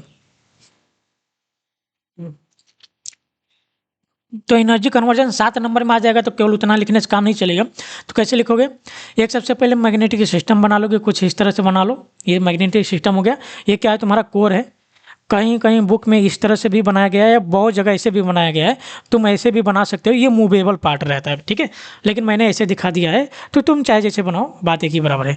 ये एयर गैप हो जाएंगे, यहाँ पे मैंने नंबर ऑफ टर्न्स लगा दिया है, कॉयल हो गई, करंट फ्लो करा दिया, सप्लाई वोल्टेज दिया, करंट फ्लो हुआ। ये रेजिस्टेंस है, ये पूरे कॉयल का रेजिस्टेंस है, ठीक है, ये पूरे कॉयल का रेजिस्टेंस होता है, जो कि मैंने यहाँ पे दिखा दिया। अब यहाँ पे एक फ्लक्स सेटअप हो जाएगा, जैसे सप्लाई लगाऊंगा फ्लक्स फ्लो होने स्टार्ट हो जाएगा। यहाँ पे फ्लक्स ज़्यादा होंगे, यहाँ एयर गैप है तो कम होगा, नॉन मैग्नेटिक मटेरियल है। इसको हमने फिक्स्ड कर दिया है, मैकेनिकल स्प्रिंग लगा दिया है, जब ये मूव करेगा तो स्प्रिंग इसको अपनी तरफ खींचने की कोशिश करेगी। ओके, सी से फिक्स्ड पार्ट, ये जो सी शेप वाला है इसको हमने फिक्स्ड पार्ट लगा दिया है। अब देखो यहाँ पे क्या होगा, जैसे ही मैंने इलेक्ट्रिकल एनर्जी दी, सप्लाई दी, यानी ये क्या है, ये पूरा मेरा इलेक्ट्रिकल सिस्टम है, ये मैंने इलेक्ट्रिकल सिस्टम बना लिया। इलेक्ट्रिकल सिस्टम में मैंने सप्लाई दी कौन सी, इलेक्ट्रिकल एनर्जी, जो कि इलेक्ट्रिकल इनपुट एनर्जी कहलाएगी। अब आगे जैसी जाएगी, यहाँ पे देखो एनर्जी, हमने इलेक्ट्रिकल एनर्जी दिया, यहाँ पे क्या बन गया, फील्ड बन गया, कौन सी, मैग्नेटिक फील्ड बन गई। अब मैग्नेटिक फील्ड जैसे ही यहाँ पे बनी, तो ये क्या कर रहा है, कपलिंग मीडियम का काम कर रहा है। मैं पहले भी बता दिया था कपलिंग मीडियम होगा, तो यहाँ पे जो कपलिंग मीडियम है, वो कपलिंग मीडियम कौन सा है, मैग्नेटिक फील्ड है, यहाँ पे लिख सकते हो मैग्नेटिक फील्ड कपलिंग मीडियम में। मैग्नेटिक फील्ड आने के बाद क्या हो रहा है, मैकेनिकल हमें देखने को, मैकेनिकल आउटपुट एनर्जी देखने को मिलेगा। कैसे देखने को मिलेगा, देखो यहाँ पे जो है तुम्हारा क्या है, ये तुम्हारा फ्लक्स जा रहा है, बाहर जा रहा है, और मैंने तुम्हें बताया था कि फ्लक्स अगर बाहर किसी मटेरियल से निकल रहा है तो नॉर्थ कहलाएगा, अगर किसी मटेरियल में अंदर घुस रहा है, अंदर प्रवेश कर रहा है तो वो साउथ कहलाएगा। फिर यहीं पे देखो, यहाँ मटेरियल से बाहर निकल रहा है तो ये साउथ, ये नॉर्थ, ये दोनों अपोजिट में है कि नहीं है, तो ये दोनों एक दूसरे को अट्रैक्ट करेंगे, नहीं करेंगे। ये तो मूव नहीं कर सकता, लेकिन ये क्या कर सकता है, मूव कर सकता है, नहीं कर सकता। तो यहाँ देखो हमने इलेक्ट्रिक करंट दिया और उसकी वजह से हमने इसको क्या कर दिया, घुमा दिया, जो मूवेबल था इसको हमने मूव करा दिया। तो यहाँ पे हमें क्या देखने को मिल गया, मैकेनिकल वर्क डन देखने को मिल गया। अब मैकेनिकल वर्क डन तभी हो सकता है जब उसके पास कोई ना कोई मैकेनिकल एनर्जी हो। तो यहाँ पे हमने मैकेनिकल एनर्जी जनरेट कर दिया, किसकी वजह से, इलेक्ट्रिकल एनर्जी की वजह से। और इनके बीच में एक एजेंट वाला काम कौन कर रहा है, कपल वाला काम कौन कर रहा है, मैग्नेटिक फील्ड। अगर मैग्नेटिक फील्ड यहाँ से हटाई दी जाए, अगर सोचो मैग्नेटिक फील्ड हो ही ना, तो क्या ये जनरेट होगा, नहीं होगा। यानी दोनों को जोड़ने वाला काम कौन कर रहा है, मैग्नेटिक फील्ड कर रहा है, कपलिंग फील्ड, ठीक है, इसको कपलिंग फील्ड कहते हैं। उसी तरह से मैकेनिकल भी कर सकते हो। मैकेनिकल में क्या है कि मैकेनिकल एनर्जी दोगे, मूवमेंट कराओगे, जिसकी वजह से फ्लक्स लिंकेज होंगे, ठीक है, बहुत ज़्यादा चेंजेस होंगे, सारी चीज़ें, तो उसकी वजह से फैराडे लॉ तुम पढ़े ही होगे, हमें इलेक्ट्रिक फील्ड देखने को मिलता है। तो मैकेनिकल सिस्टम में मैकेनिकल इनपुट एनर्जी दोगे, कपलिंग मीडियम में जाएगा, फिर उसके बाद इलेक्ट्रिकल सिस्टम में हमें इलेक्ट्रिकल एनर्जी आउटपुट देखने को मिलेगा। इसको और डिटेल में भी हम आगे पढ़ेंगे। ओके, यहाँ पे क्या चीज़ें हो रही हैं, क्या क्या चीज़ें हम दे रहे हैं, लॉसेस क्या हो रहे हैं, सारी चीज़ें अभी मैं तुम्हें एनर्जी इक्वेशन, बैलेंस इक्वेशन में दिखाने वाला हूँ। उससे पहले मैं बात कर लेता हूँ कि क्यों इलेक्ट्रिक फील्ड को प्रेफर नहीं किया जाता, उसकी अपेक्षा हम मैग्नेटिक फील्ड को ज़्यादा प्रेफर करते हैं एनर्जी कन्वर्जन में। ऐसा क्यों होता है, चलो उसका आंसर देते हैं। अगर मैं स्टोर एनर्जी की बात करूँ इलेक्ट्रिक फील्ड में, तो तुम फार्मूला पढ़े होगे 1/2 of silent mod of E square. और अगर मैं इन सबको थोड़ा बहुत कम लूँ, केवल इसको ध्यान दूँ, ठीक है, इन सबको, इसको और इसको मैंने सेम ले लिया, अगर मैं केवल ऑफ साइलेंट को ध्यान दूँ तो उसकी वैल्यू लगभग 10⁻⁻12 के अप्रॉक्स आती है। और यहाँ पे अगर मैं मैग्नेटिक फील्ड स्टोर एनर्जी की बात करूँ तो half mod of B square upon epsilon की आती है। अगर मैं ऑफ साइलेंट की बात करूँ तो epsilon naught into epsilon r आता है। ऑफ साइलेंट आर को, सॉरी, म्यू आर को मैं क्या ले लेता हूँ, 1 ले लेता हूँ। फ्री स्पेस की बात करता हूँ तो इसकी वैल्यू क्या आ जाती है, 4π×10⁻⁷ -7, यानी -7 के रिस्पेक्ट में मैंने ले लिया। -7 कहाँ होगा, नीचे होगा, लेकिन उसको ऊपर ले जाऊँगा तो क्या हो जाएगा, +7। तो ये एनर्जी हमें आ गई। तो यहाँ ध्यान से देखो, अगर मैं ई और बी दोनों को सेम रखूँ, अगर दोनों को सेम रखूँ, यानी इलेक्ट्रिक फील्ड भी सेम रखूँ, मैग्नेटिक फील्ड भी सेम रखूँ, तो मेरे को जो मैग्नेटिक फील्ड एनर्जी मिल रही है, स्टोर एनर्जी मिल रही है, वो इलेक्ट्रिक फील्ड से तो मुझे कहीं ज़्यादा मिल रही है। यानी यहाँ पर भी उतना ही फोर्स लगा रहा हूँ, यहाँ पर भी उतना फोर्स लगा रहा हूँ, लेकिन यहाँ पे मुझे एनर्जी कम मिल रही है, यहाँ पे एनर्जी बहुत ज़्यादा मिल रही है। तो एक फ़ायदा तो ये हो गया। दूसरा फ़ायदा क्या हो सकता है, एनर्जी डेंसिटी के हिसाब से देखें तो स्टोर एनर्जी अपॉन वॉल्यूम होता है। अब स्टोर एनर्जी यानी एनर्जी कितना स्टोर कर सकता है वॉल्यूम में। अगर तुम्हें ज़्यादा एनर्जी स्टोर करना है तो वॉल्यूम बढ़ाना होगा। जैसे अगर मैं इलेक्ट्रिक फील्ड की बात करूँ तो अगर सेम एनर्जी तुम्हें स्टोर करना है, इलेक्ट्रिक फील्ड और मैग्नेटिक फील्ड दोनों की एनर्जी को सेम करना है और उनको स्टोर करना है, तुम्हें क्या करना होगा, सबसे पहले तो इलेक्ट्रिक फील्ड को तुम्हें बहुत ज़्यादा बढ़ाना होगा, लगभग 10⁻⁻7 के अप्रॉक्स लाना होगा। जब एनर्जी स्टोर एनर्जी को तुम बहुत ज़्यादा बढ़ाओगे तो जो तुम पात्र लिए हो, जो वेसल लिए हो जिसमें तुम एनर्जी स्टोर कर रहे हो जो वॉल्यूम है उसको भी तो बढ़ाओगे, नहीं रखोगे कहाँ भाई, सब तो फ्लो होने लगेगा। तो वॉल्यूम को भी तुम्हें क्या करना पड़ेगा, बहुत ज़्यादा बढ़ाना पड़ेगा। तो यहाँ पर ध्यान से देखोगे तो वॉल्यूम क्या कर रही है, इलेक्ट्रिक फील्ड एनर्जी स्टोर कर रहे हो, तो वहाँ पे उसकी वॉल्यूम बढ़ जा रही है। जब वॉल्यूम बढ़ जाएगी जिसका मतलब ये है कि जो भी तुम इंस्ट्रूमेंट बना रहे हो उसकी साइज़ क्या हो जाएगी, बढ़ जाएगी। वही चीज़ें यहाँ पे लिखी गई हैं। तो यहाँ पे क्या कर जाएगी, साइज बढ़ जाएगी। यानी मैग्नेटिक फील्ड अगर हम प्रीफर करें तो मैग्नेटिक फील्ड क्या कर रहा है, मैग्नेटिक फील्ड रिड्यूस कर रहा है साइज ऑफ इलेक्ट्रिकल डिवाइस या मशीन्स को with respect to electric field. I hope समझ में आया हो। 2 नंबर में आने के चांसेस इसके रहते हैं, हालांकि आता जल्दी नहीं है। हमने एनर्जी कन्वर्जन देख लिया। अब एनर्जी जो कन्वर्ट हो रहा है उसका बैलेंस इक्वेशन देखने जा रहे हैं कि वो कैसे बैलेंस होता है, कैसे कन्वर्ट होता है, ठीक है, क्या क्या चीज़ें होती हैं। तो एनर्जी बैलेंस इक्वेशन में ही होता है कि सबसे पहले तो हमें पता है कि ना ही कोई एनर्जी क्रिएट की जा सकती है ना ही डिस्ट्रॉय की जा सकती है। वही चीज़ें यहाँ पे लिखी गई हैं, बस एक फॉर्म से दूसरी फॉर्म में हमें क्या करना होता है, उनको कन्वर्ट करना होता है। अब क्या क्या चीज़ें होती हैं चलो देखते हैं। सबसे पहले अगर मैं मोटर की बात कर लेता हूँ, ठीक है, मोटर में हम क्या करते हैं, इलेक्ट्रिक करंट देते हैं एनर्जी में। तो मैंने इलेक्ट्रिकल इनपुट दिया, इलेक्ट्रिकल एनर्जी इनपुट मैंने दिया जिसको WEI से दिखा दिया। तो वहाँ पे क्या होगा, पंखा घूमेगा, पंखा घूम रहा है, इसका मतलब मैकेनिकल एनर्जी आउटपुट हमें मिल गया जिसको WM0 से मैंने दिखा दिया। फिर कुछ एनर्जी डिसिपेटेड होंगी। एनर्जी डिसिपेटेड का मतलब होता है एनर्जी लॉस होना, यानी किसी और फॉर्म में जो यूजफुल नहीं है जिसको हम एनर्जी लॉस बोलते हैं। अब एनर्जी लॉस कैसे होगा, जैसे मैकेनिकल इनपुट तो बनेगा ही बनेगा, ठीक है, लेकिन एनर्जी जो लॉस होगी कैसे होगी, जैसे तुमने वायर के थ्रू तुमने करंट दिया, वायर का अपना रेजिस्टेंस होगा, अगर अपना कोई रेजिस्टेंस है तो उसमें क्या होगा, लॉसेस होंगे I²R के हिसाब से, जिसको हम ओमिक लॉसेस बोलते हैं। I², अगर एनर्जी के टर्म में कर रहे हो तो multiplied by T, I² × RT, जिसको WOES से मैंने दिखा दिया। दूसरी चीज़ क्या हो सकती है, मैग्नेट के अंदर जाओगे, मैग्नेट का जो कोर होता है, यानी मैग्नेटिक मटेरियल में ही तो तुम लेके जा रहे हो, फ्लक्स बना रहे हो, तो उसका जो कोर होता है उसमें भी तो लॉसेस होते हैं। कोर लॉसेस कौन कौन से, हिस्टेरिसिस लॉसेस, पूरा नहीं लिखा गया है, लिख लेना इसको, हिस्टेरिसिस लॉसेस और ईडी करंट लॉसेस। ये सारी चीज़ें तुम पढ़ चुके फर्स्ट ईयर में, तो डिटेल में नहीं जा रहा हूँ। और फिर उसके बाद जब मैकेनिकल में तुम जाओगे, जैसे अगर मैं मोटर की बात करूँ तो मोटर ये क्या हो गया, जो रुका हुआ पार्ट होता है मोटर का, ये घूमने वाला पार्ट जो घूमता है जिसमें पंखी लगी होती है, ठीक है। तो उसके बीच में क्या होता है, खाली जगह होती है। एक तो ये जो जहाँ से घूम रहा है, जो मोटर घूम रही है, बियरिंग वेयरिंग लगाई जाती है, ग्रीस दिया जाता है ताकि फ्रिक्शन कम हो। तो यहाँ से सबसे पहले तो फ्रिक्शन लॉसेज इसको देखने को मिलेंगे।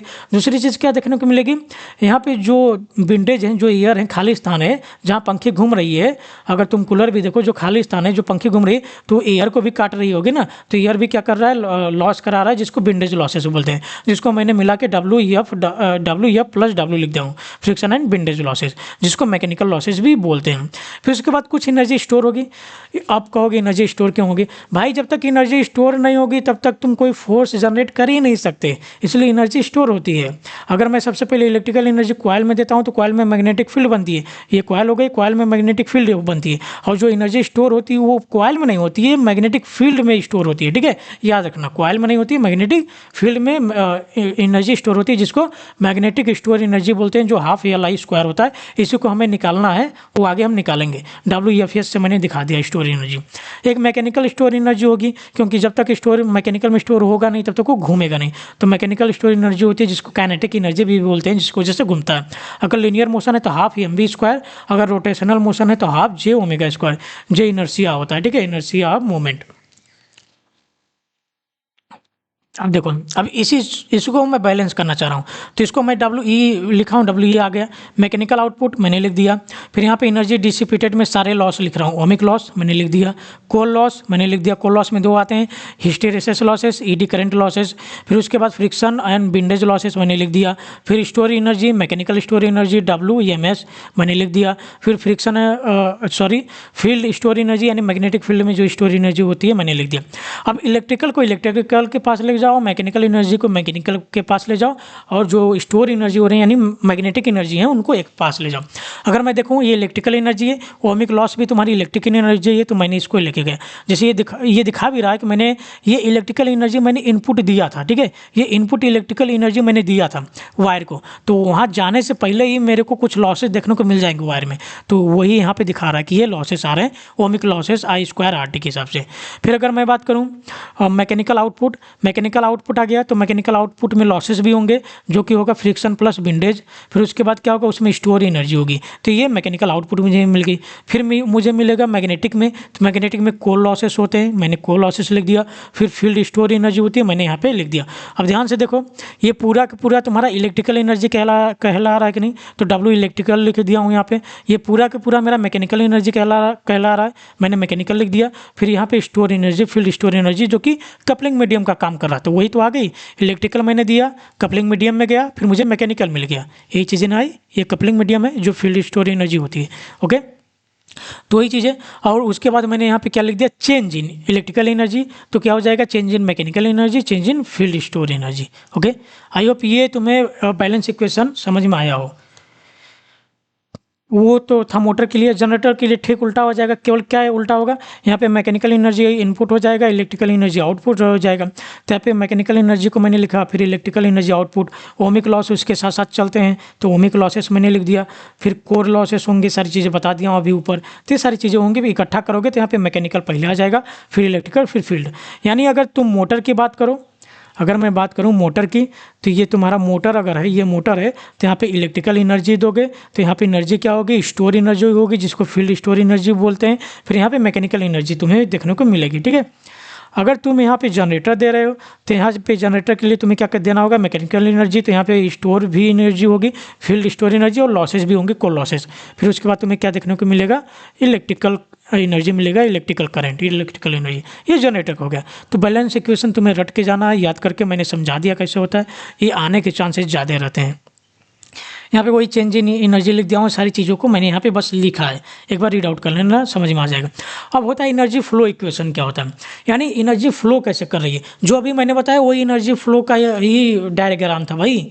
चलो देखते हैं एनर्जी फ्लो कैसे करती है। फिर से मैं बता दे रहा हूँ, बैलेंस इक्वेशन, फ्लो इक्वेशन आएगा तो सेम यही सारी चीज़ें लिखना है तुम्हें। ठीक है, ताकि 7 नंबर में तुम्हारे पास कुछ ना कुछ कंटेंट हो लिखने के लिए, इसलिए मैंने थोड़ा बहुत बढ़ा के लिखा हूँ, थोड़ा फिगर उगर बढ़ा करके। तो यहाँ पे क्या है, हमने अभी पढ़ के आया मोटर के लिए कि इलेक्ट्रिकल एनर्जी दोगे, मैकेनिकल एनर्जी मिलता है और फील्ड एनर्जी मिलता है हमें देखने को।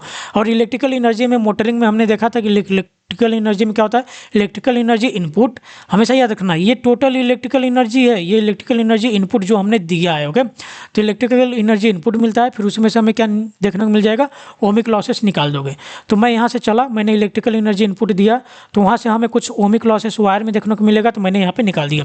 फिर आगे जैसे मैं आगे बढ़ता हूँ तो मुझे क्या देखने को मिलता है, यहाँ पे आगे जब जा रहा हूँ तो मुझे मैकेनिकल एनर्जी देखने को मिला है, लेकिन मैकेनिकल एनर्जी मुझे डायरेक्ट नहीं मिला होगा, मुझे पता है कोई ना कोई कपलिंग मीडियम होगा, तो यहाँ पे मैंने एक कपलिंग मीडियम बना दिया। अब कपलिंग मीडियम कौन सा होता है, मैग्नेटिक फील्ड का होता है, तो यहाँ पे कोई ना कोई फील्ड एनर्जी स्टोर रही होगी, अभी मैंने तुम्हें आगे बताया, तो फील्ड एनर्जी यहाँ पे मैंने स्टोर करा दिया, ये हो गया। लेकिन इस कपलिंग मीडियम में जो कोर होगा, जो मैग्नेटिक मटेरियल होंगे, उसकी वजह से भी कोई लॉसेस होंगे, जो कोर लॉसेस कहलाते हैं, जिसमें हिस्टेरिसिस और एडी करंट लॉस आते हैं, जो कि ये, तो इसको मैंने इसमें से निकाल दिया यहाँ पे। अब जो एनर्जी बची है वो एनर्जी जाएगी किसके पास, मैकेनिकल एनर्जी के पास, मोटर के पास। लेकिन आउटपुट हमें मैकेनिकल तुरंत नहीं मिलेगा, क्योंकि जो एनर्जी जाएगी वो सबसे पहले फ्रिक्शन और विंडेज लॉसेस को भी दिखाएगी, जो लॉस हो रहे हैं उस लॉस को हटाएगी, फिर उसके बाद जो स्टोर एनर्जी है उसको हटाएगी, फिर जो आउटपुट लास्ट में हमें मिलेगा वो मैकेनिकल आउटपुट डन मिलेगा, मैकेनिकल एनर्जी मिलेगी। ठीक है, तो ये एनर्जी फ्लो होता है। अगर मैं जनरेटर की बात करूँ तो यहाँ पे हमें मैकेनिकल देता, फिर हमें फ्रिक्शन और विंडेज लॉसेस देखने को मिलता, फिर स्टोर एनर्जी देखने को मिलता, कपलिंग मीडियम देखने को मिलता, फिर यहाँ पे ओमिक लॉस देखने को मिलता है यहाँ पे, फिर उसके बाद हमें इलेक्ट्रिकल एनर्जी आउटपुट मिलता है। ये जनरेटर केस हो जाता, जो कि मैंने आगे लिखा हुआ है। काफी लेंदी वीडियो हो गई यार, ये हो गया है, तो ये एक बार देख लेना। ओके, अब एनर्जी बैलेंस इक्वेशन हमने मोटर के लिए देख लिया है, जो होता है, और चेंज इन बैलेंस एनर्जी ऐसे भी लिख सकते हो, ये चेंज इन है। ठीक है, ये कोई डेरिवेटिव नहीं है, ये चेंज इन एनर्जी है, तो मैंने इस तरह से भी लिख दिया। अगर तुम्हें पावर चाहिए तो डिवाइड कर दोगे टाइम से, तो तुम्हें क्या मिल जाएगा, पावर मिल जाएगा। तो ये मैंने डिवाइड कर दिया है करंट से, सॉरी टाइम से, तो मुझे पावर मिल गया, क्योंकि पावर बराबर होता है क्या, energy into time. Okay, sorry power गलत लिख दिया, एनर्जी बराबर होता है पावर इनटू टाइम। तो यहाँ से मुझे पावर क्या मिल जाएगा, एनर्जी अपॉन टाइम मिल जाएगा। तो यहाँ पे एनर्जी थी, एनर्जी में मैंने टाइम दे दिया, तो मुझे पावर मिल गया। तो ये सारी चीज़ें लिखी हैं, एक बार इसको रीड आउट कर लेना। तो इसको मैं एक्सप्लेन नहीं करने जा रहा हूँ, उतना इंपॉर्टेंट नहीं है, कभी कभी आ जाता है। अब देखो, अभी यहाँ पे क्या है कि हमने क्या पढ़ लिया है कि कुछ एनर्जी के बारे में जान लिया है, लेकिन जब कोई मोटर होता है तो मोटर में टॉर्क या कोई लीनियर मोशन होता है वहाँ पे फोर्स जनरेट होता है और टॉर्क जनरेट होता है। लेकिन हमें फोर्स और टॉर्क के लिए क्या चाहिए होता है, वर्क डन। क्यों? क्योंकि हमें पता है कि वर्क डन बराबर होता है फोर्स इनटू डिस्प्लेसमेंट। अगर मुझे फोर्स निकालना है तो अगर मुझे वर्क डन मिल जाए, वर्क डन जिसको स्टोर एनर्जी भी हम बोलते हैं या मैकेनिकल एनर्जी जो भी बोल लो, तो हमें फोर्स मिल जाएगा। तो सबसे पहले हमें एनर्जी निकालनी होगी। अगर टॉर्क चाहिए होगा तो टॉर्क बराबर क्या होता है, टॉर्क बराबर तुम्हारा होता है वर्क डन। एक अगर टॉर्क में मैं निकालना चाहूँ तो क्या निकल जाएगा, torque multiplied by angular displacement जिसको थीटा बोलते हैं, ठीक है। तो यहाँ से टॉर्क बराबर क्या हो जाएगा, जो एनर्जी होगी और थीटा। तो हमें एनर्जी निकालनी है। हमने कितनी एनर्जी यहाँ पे पढ़ी है, 3 एनर्जी पढ़ी है, इलेक्ट्रिकल एनर्जी, मैकेनिकल एनर्जी और फील्ड एनर्जी। तीनों एनर्जी को हम सबसे पहले कैलकुलेट करेंगे। सबसे पहले मैं इलेक्ट्रिकल एनर्जी को कैलकुलेट करना चाहूँगा। ओके, चलो चलते हैं, कैलकुलेट करते हैं। सबसे पहले इलेक्ट्रिकल एनर्जी। तो इलेक्ट्रिकल एनर्जी कैलकुलेट करने का तरीका क्या है, सिंगली एक्साइटेड के लिए मैं बात कर रहा हूँ। सिंगली एक्साइटेड सिस्टम ले लिया हूँ और यहाँ पे मैंने एक कोल ले लिया जो कि सोलेनाइड कह सकते हो, टोराइड है, ठीक है। मैंने कोल ले लिया, उस पर मैंने वाइंडिंग कर दी है। अब इस पर मैंने ये सप्लाई दे दिया है, मैग्नेटिक फ्लक्स सारी चीज़ें जनरेट हो जाएंगी, तुम्हें पता है। यहाँ पे एक बैक ईएमएफ जनरेट हो जाएगी, ईएमएफ जो कि होता है फैराडे लॉ के हिसाब से आ जाएगा, ठीक है, लेंज लॉ आ जाएगा।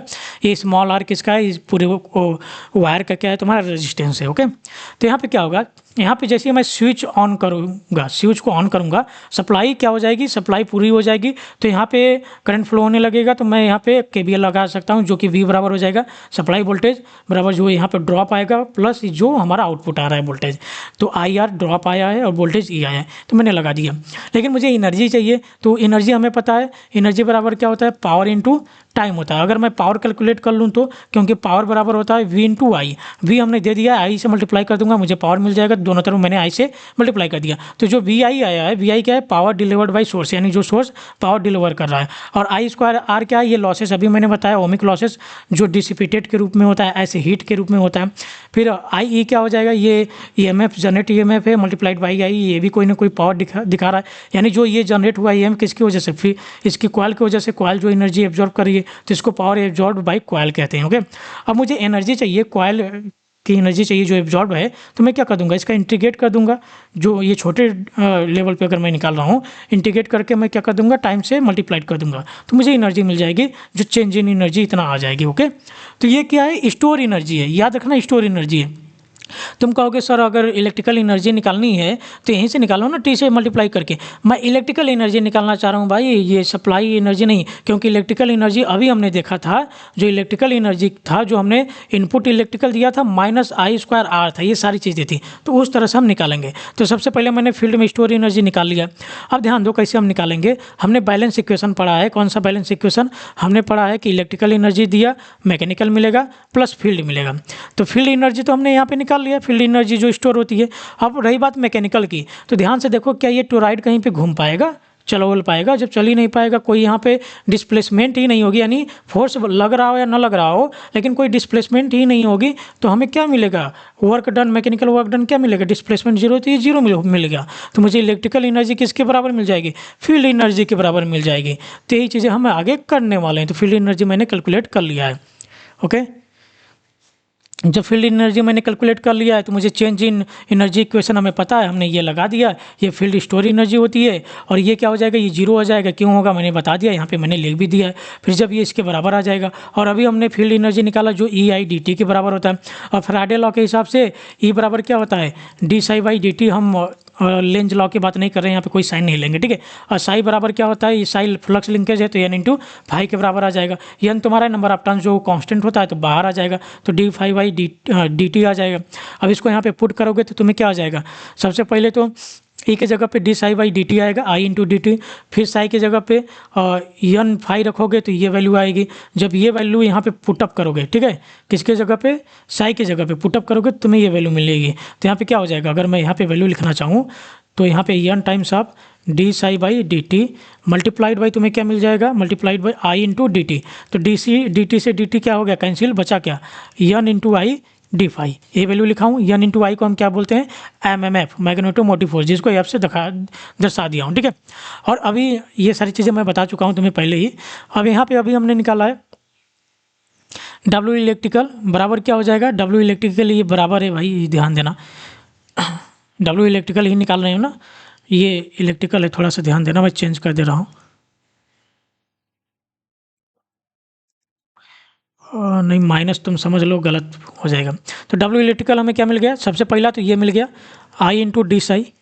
दूसरा हमें क्या मिल गया, दूसरा हमें मिल गया एफ इंटू डी फाई। और याद रखो मैंने तुम्हें एक ग्राफ बताया था आई और साई के बीच में, याद है आई और साई के बीच में एक ये ग्राफ मिला था। और यहाँ से मैंने बताया था कि ये ऊपर वाला जो पार्ट होता है, ये मैं लीनियर का ले रहा हूँ, ऊपर वाला जो पार्ट होता है वो क्या होता है एनर्जी। अब एनर्जी कैसे ही ऊपर वाला एनर्जी होता है, मान लेता हूँ ये फाइव वन है, तो क्या होगा, एक मिनट देना, सॉरी यार थोड़ा सा। तो यहाँ पे देखो ये क्या है 5 1 हो जाएगा, ये मैंने I1 ले लिया यहाँ पे, ठीक है। यहाँ देखो जो इंटीग्रेट मुझे करना, मुझे अगर ये चेंज इन इलेक्ट्रिकल एनर्जी निकालना हूँ, अगर मुझे टोटल एनर्जी निकालना होगा तो क्या कर दूंगा, W करूँगा तो इंटीग्रेट करना पड़ेगा क्या I D साई। अब किसके रिस्पेक्ट में कर रहा हूँ, साई के रिस्पेक्ट में। अगर मैं ये ग्राफ मुझे पता है, अगर ग्राफ पता है तो मुझे पता है कहाँ से कहाँ एरिया मुझे निकालना है, क्योंकि ये साई के रिस्पेक्ट में करना है तो मुझे यहाँ 0 से साई 1 तक जाना पड़ेगा, 0 to साई 1। अगर मैं यहाँ पे एक स्मॉल पट्टी लेता हूँ बहुत छोटा सा, इस पट्टी को धीरे धीरे धीरे धीरे धीरे जोड़ता जाता हूँ तो मुझे पूरा ये एनर्जी मिल जाएगी, नहीं मिल जाएगी, बिल्कुल मिल जाएगी। जब ये पूरी एनर्जी मुझे मिल जाएगी तो यही तो हमें एनर्जी निकालनी थी, फील्ड एनर्जी। इसी को हम इसीलिए बोलते हैं कि ये वाला ऊपर वाला ग्राफ एनर्जी का होता है। और कोई एनर्जी तुम्हें निकालनी हो तो कोई एनर्जी जब भी निकालनी हो तो नीचे का एरिया निकाल लेना, ठीक है। एरिया कैसे निकालोगे, अगर मान लो डब्ल्यू ई डैश निकालना हो तो कैसे निकालोगे, इंटीग्रेट करोगे साई इंटू डी आई के रिस्पेक्ट में, क्योंकि यहाँ पे पट्टी डी आई के रिस्पेक्ट में बनेगा, ये नीचे बनेगा, ठीक है। दूसरी चीज़, अगर ये ग्राफ दिया है तो तुम एरिया देख के निकाल सकते हो। और हाँ, अगर तुम्हें ये लीनियर है, लीनियर के केस में क्या होता है कि ये टोटल ये क्या बन जाएगा रेक्टेंगल, और रेक्टेंगल का ये क्या कहलाएगा डायगोनल, और डायगोनल किसी भी रेक्टेंगल को बराबर पार्ट में बांटता है। अगर तुम्हें ओ ए बी सी अगर मैं बोल दूँ तो इसका पूरा एरिया निकालो ए बी सी का, फिर ये दोनों क्या हो जाएंगे, ये दोनों एरिया बराबर हो जाएंगे, क्योंकि बराबर पार्ट में बांट रहा है, दोनों बराबर हो जाएंगे। तो फील्ड एनर्जी और को एनर्जी दोनों क्या हो जाएंगे 1/2, ये area of rectangle, area of rectangle, ठीक है। तो इस तरह से हम निकालते हैं, आगे देखेंगे सारी चीज़ें, बस तुम्हें याद करने के लिए मैंने बोला था जो मैंने पहले पढ़ाया था, तो ये तुम्हारे लिए ईजी हो जाएगा। अब स्टोर एनर्जी हमें निकालना है, ठीक है। सबसे पहले हमने क्या निकाला, हमने निकाल लिया कि जो इलेक्ट्रिक एनर्जी क्या होती है वो हमने निकाल लिया। जब भी तुम्हें फील्ड एनर्जी स्टोर एनर्जी भी बोलेगा तो सबसे पहले भाई तुम इतना कर ही लेना, ठीक है। इतना कर लोगे तो फायदे में रहोगे। फिर उसके बाद स्टोर एनर्जी निकालना, जब भी स्टोर एनर्जी भी बोलेगा तो भी तुम्हें यहाँ से ही स्टार्ट करना है। अगर तुम्हें इलेक्ट्रिकल एनर्जी भी बोले तो भी यहीं से स्टार्ट करना है। अगर तुम्हें फाई और आई के बीच बोले कि ये ग्राफ वाला कोई एनर्जी ग्राफ वाला बनाओ तो भी यहीं से स्टार्ट करना है। अगर तुम्हें φ1 - φ2 दो फ्लक्स के डिफरेंस की बात करें तो भी यहीं से स्टार्ट करना है। अगर तुम्हें EMF या कुछ भी टर्म यूज़ करके बोले तो भी तुम्हें यहीं से स्टार्ट करना है एनर्जी स्टोर में, ठीक है। याद रखना कहीं से भी क्वेश्चन तुम्हें घुमा सकता है। तो चलो अब हम चलते हैं दूसरी एनर्जी निकालने, जो कि ये फील्ड में स्टोर एनर्जी।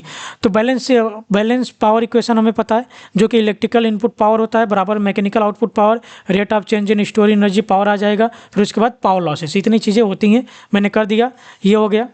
अभी जो हमने पढ़ाया वही चीज़ें हैं यार, जो लॉस हो रहे थे पावर लॉसेस हो जाएंगे। मैकेनिकल एनर्जी मिल रही थी तो यहाँ पावर में हम चल रहे हैं, इसलिए मैंने ये लिया है, ओके। तो ये मैंने इक्वेशन बना दिया, बैलेंस इक्वेशन, ये बता चुका हूँ इसलिए मैं बार बार इस पर ध्यान नहीं दूंगा। हम दो एग्जेप्शन लेंगे। पहला एग्जेप्शन हम मान लेते हैं पावर लॉसेस को क्या इग्नोर, यानी कोई भी पावर लॉसेस नहीं हो रहा है, पावर लॉसेस लेस ये सिस्टम है हमारा। तो ये वाला पार्ट तो पहले ही कैंसिल आउट हो गया, इतना समझ में आया। अब क्या बचा, इतना ही पार्ट हमारे पास बचा। दूसरा हम मान लेंगे mechanical output zero. Mechanical output zero का मतलब है कि कोई भी मोमेंटम नहीं हो रहा है, कोई भी यहाँ पे चल वल नहीं रहा है, कोई भी मूवमेंट नहीं हो रहा है। जब मैकेनिकल पावर आउटपुट जीरो हो गया तो ये भी क्या हो जाएगा, जीरो हो जाएगा। तो हमें क्या मिलेगा, इलेक्ट्रिकल इनपुट पावर मिलेगा, जो कि इलेक्ट्रिकल पावर कह सकते हो, इनपुट पावर कहना सही नहीं होगा, इलेक्ट्रिकल पावर कह सकते हो। और यहाँ पे तुम्हें मिल जाएगा फील्ड में स्टोर एनर्जी, जो कि WF/dt के बराबर होगा, ठीक है। ये इक्वेशन हमें देखने को मिलेगा। अब देखो ये बना लेना तुम, ये सी से बनाने मैंने तुम्हें सिखा दिया है कैसे बनाते हैं, तो ये जरूर बना लेना। ये होल्डिंग कर देना, कह देना कि अभी भी मूव नहीं कर रहा है, ये एग्जेप्शन कर देना। और यहाँ पे अगर देखूँ तो चेंज इन, अगर dt से dt कैंसिल कर दूँ तो मुझे dWe बराबर dWf मिल जाएगा, जो कि इक्वेशन नंबर 1 ले लेता हूँ डिफरेंशियल फॉर्म में। इतना समझ में आया। देखो हमने इलेक्ट्रिकल एनर्जी निकाल ली है, अब उसकी हेल्प से हम क्या निकाल रहे हैं, फील्ड में स्टोर एनर्जी हम निकाल रहे हैं, बस यही चीज़ हम करने वाले हैं। ओके। इलेक्ट्रिकल एनर्जी क्या थी, DWE इनपुट जो भी हमने दिया था V इंटू आई थी, जो कि EI के बराबर होगा, क्योंकि V इजकल टू E हो जाएगा, क्योंकि मैकेनिकल वर्क डन कुछ हो ही नहीं रहा है, तो जितनी वहाँ पे EMF जनरेट हो रहा होगा वो वोल्टेज के बराबर ही होगा। और लॉसेज भी हमने जीरो मान लिया है, जो I²R था वो तो जीरो हो गया, उसकी वजह से EI VI के बराबर हो जाएगा। तो ये मैंने यहाँ पर लिख दिया। फिर उसके बाद हम क्या करेंगे, यहाँ पर देखो V ये वाला फार्मूला लेके चल रहा हूँ। E बराबर क्या था, फैराडे लॉ के हिसाब से dt था, dy/dt मैंने लिख दिया फैराडे लॉ के हिसाब से। और साई बराबर क्या है, n इंटू फाई, तो मैंने ये भी लिख दिया। तो यहाँ पे जब सारी चीज़ें पुट करोगे तो W इलेक्ट्रिकल टी से टी कैंसिल हो जाएगा, W electrical I into D Sai तुम्हें देखने को मिलेगा, और साई की वैल्यू जब भी पुट करोगे तो n इंटू फाई देखने को मिल जाएगा। तो सबसे पहले मैंने I इंटू फाई में ला दिया, फिर इसके बाद जब करोगे तो n into I D phi आएगा, जो कि f इंटू डी फाई, ये आगे भी मैं बता चुका हूँ, वही चीज़ें यहाँ पे लिखी गई हैं। अब यहाँ पे ग्राफ बनाना है, तो मैं ग्राफ बना रहा हूँ नॉन लीनियर के लिए, ठीक है। लीनियर के लिए भी तुम बना सकते हो, मैं नॉन लीनियर के लिए बना रहा हूँ। किसके बीच में बना रहा हूँ, फ्लक्स लिंकेज और करंट है। यहाँ पे φ1 I1 कर लेना, ओके। यहाँ पे लिखा हुआ नहीं है, φ1 I1 कर लेना भाई, फाई आई करो कोई दिक्कत नहीं, φ1 I1 कर लेना, तुम्हारे लिए बेटर होगा। अब यहाँ से हमें टोटल एनर्जी निकालनी है, यानी मुझे क्या चाहिए, इलेक्ट्रिकल एनर्जी मैं निकाल चुका हूँ, फील्ड एनर्जी चाहिए। तो फील्ड एनर्जी के लिए मुझे केवल ये वाला इक्वेशन चाहिए था। ये वाला इक्वेशन कैसे निकालना मैंने तुम्हें बता दिया, ठीक है। फील्ड एनर्जी जब भी स्टोर एनर्जी कहेगा, जहाँ से मैंने स्टार्ट किया वहीं से स्टार्ट करके आना है। फिर तुम्हें ये वाला ग्राफ बनाना है, ये ग्राफ बनाओगे तो ये ऊपर वाली एनर्जी क्या कहलाएगी, तुम्हारी एनर्जी कहलाएगी, नीचे वाली एनर्जी क्या कहलाएगी, कोई एनर्जी कहलाएगी।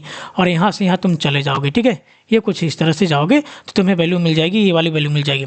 आगे जब पुटअप करोगे WF तुम्हें हाफ या L² मिल जाता है। चलो दिखाता हूँ कैसे मिलेगा। लीनियर मैग्नेटिक सिस्टम के लिए बात कर रहा हूँ। I बराबर होता है फ्लक्स लिंकेज अपॉन रिलक्टेंस। कैसे, क्योंकि रिलक्टेंस बराबर होता है फ्लक्स लिंकेज अपॉन करंट। ये रिलक्टेंस है, रिलक्टेंस तुम्हें पता होगा आई होप। तो फ्लक्स लिंकेज अपॉन क्या होता है, करंट। यहाँ पे अगर मैं I बराबर लिखा हूँ तो फाई अपॉन क्या आ जाएगा, I।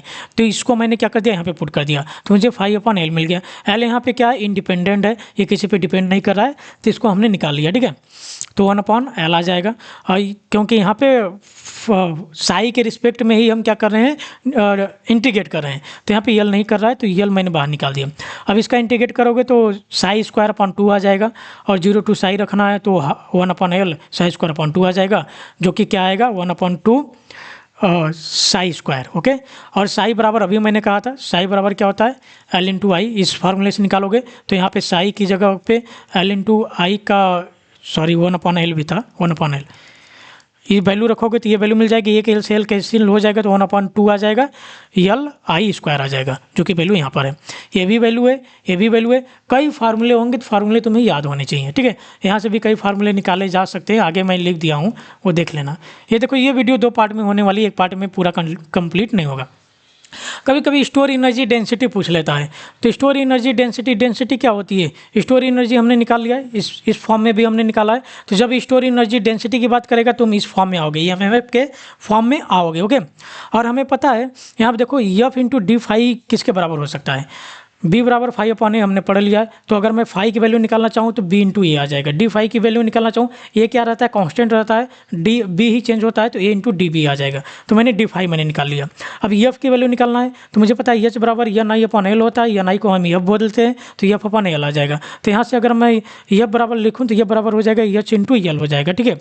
अब मुझे H इंटू L निकल गया, अब मुझे F इंटू डी फाई निकालना है, तो H इंटू डी फाई क्या हो जाएगा, F इंटू डी फाई क्या हो जाएगा, A into H into L into DB आ जाएगा, ठीक है। ये वैल्यू लिख दिया हूँ। A इंटू L क्या होता है, वैल्यूम होता है, तो H इंटू L आ गया, HV DB आ जाएगा, तो ये वैल्यूम आ जाएगा, ठीक है।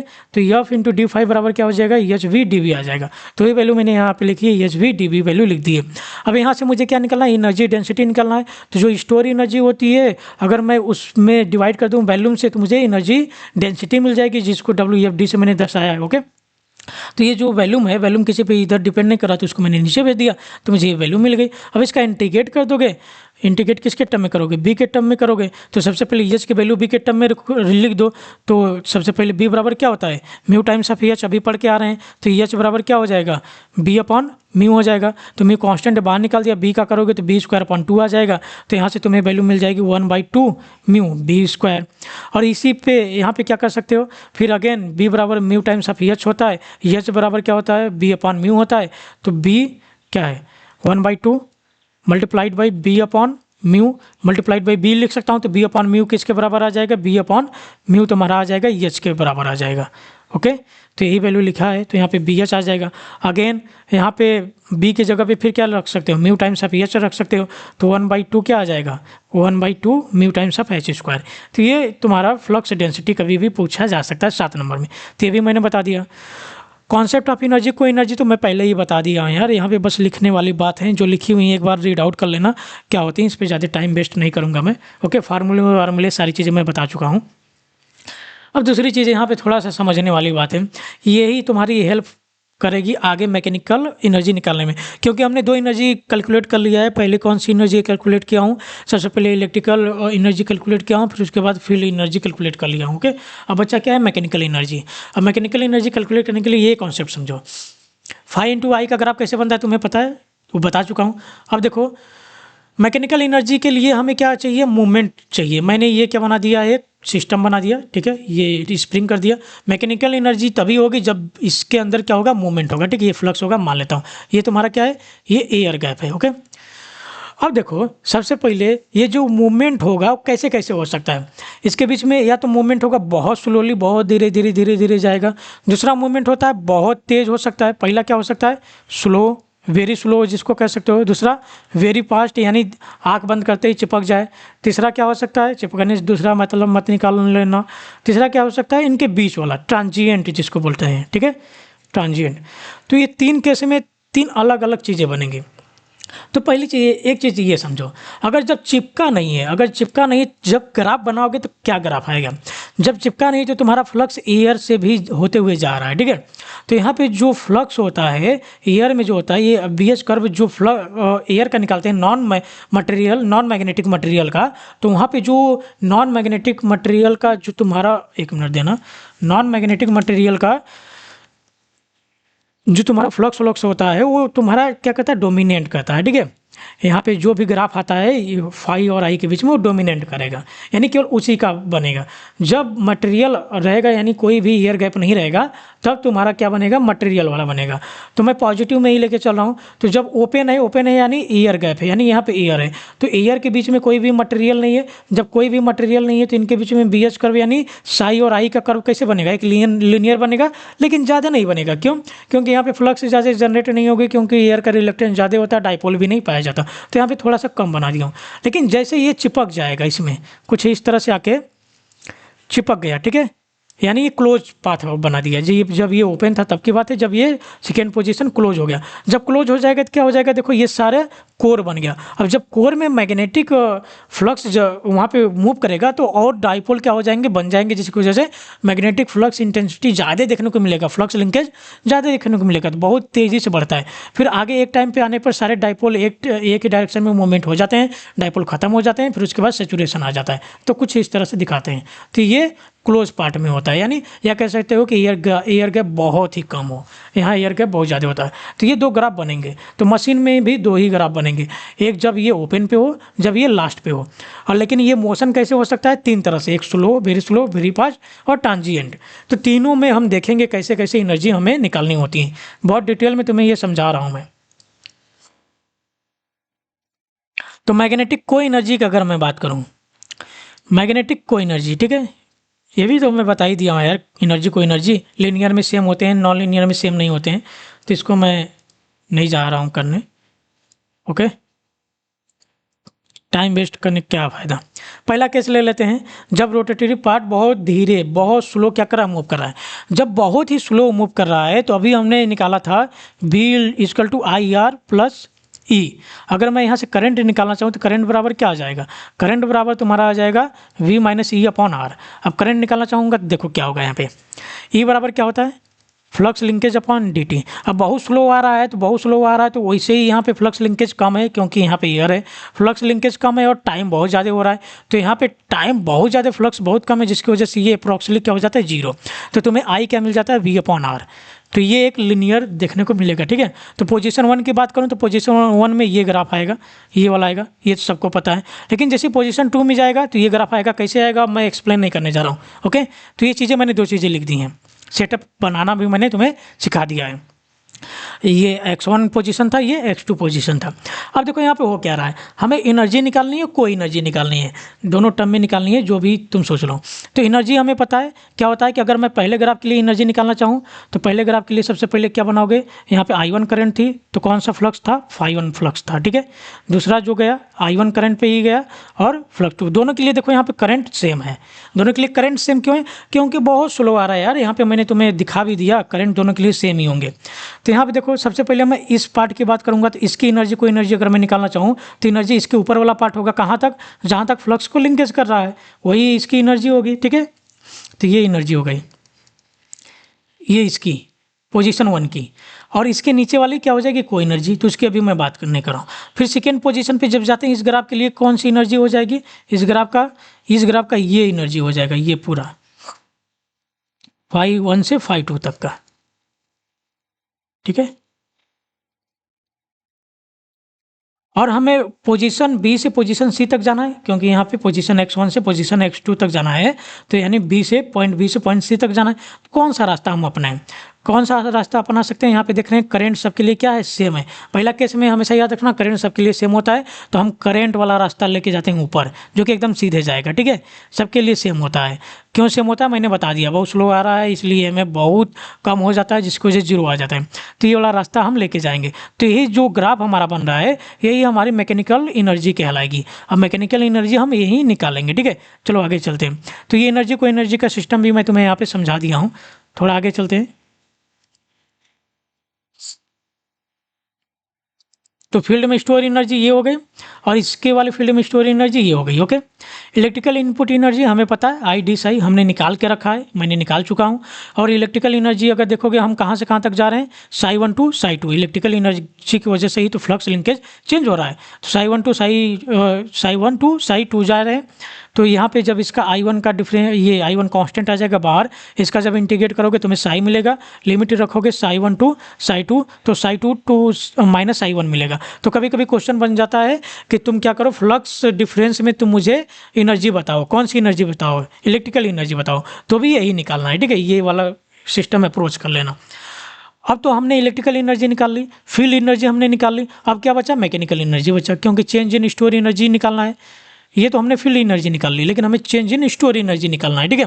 क्योंकि एनर्जी स्टोर हो रही है वो चेंज होगी, तभी हमें मैकेनिकल वर्क डन देखने को मिलता है।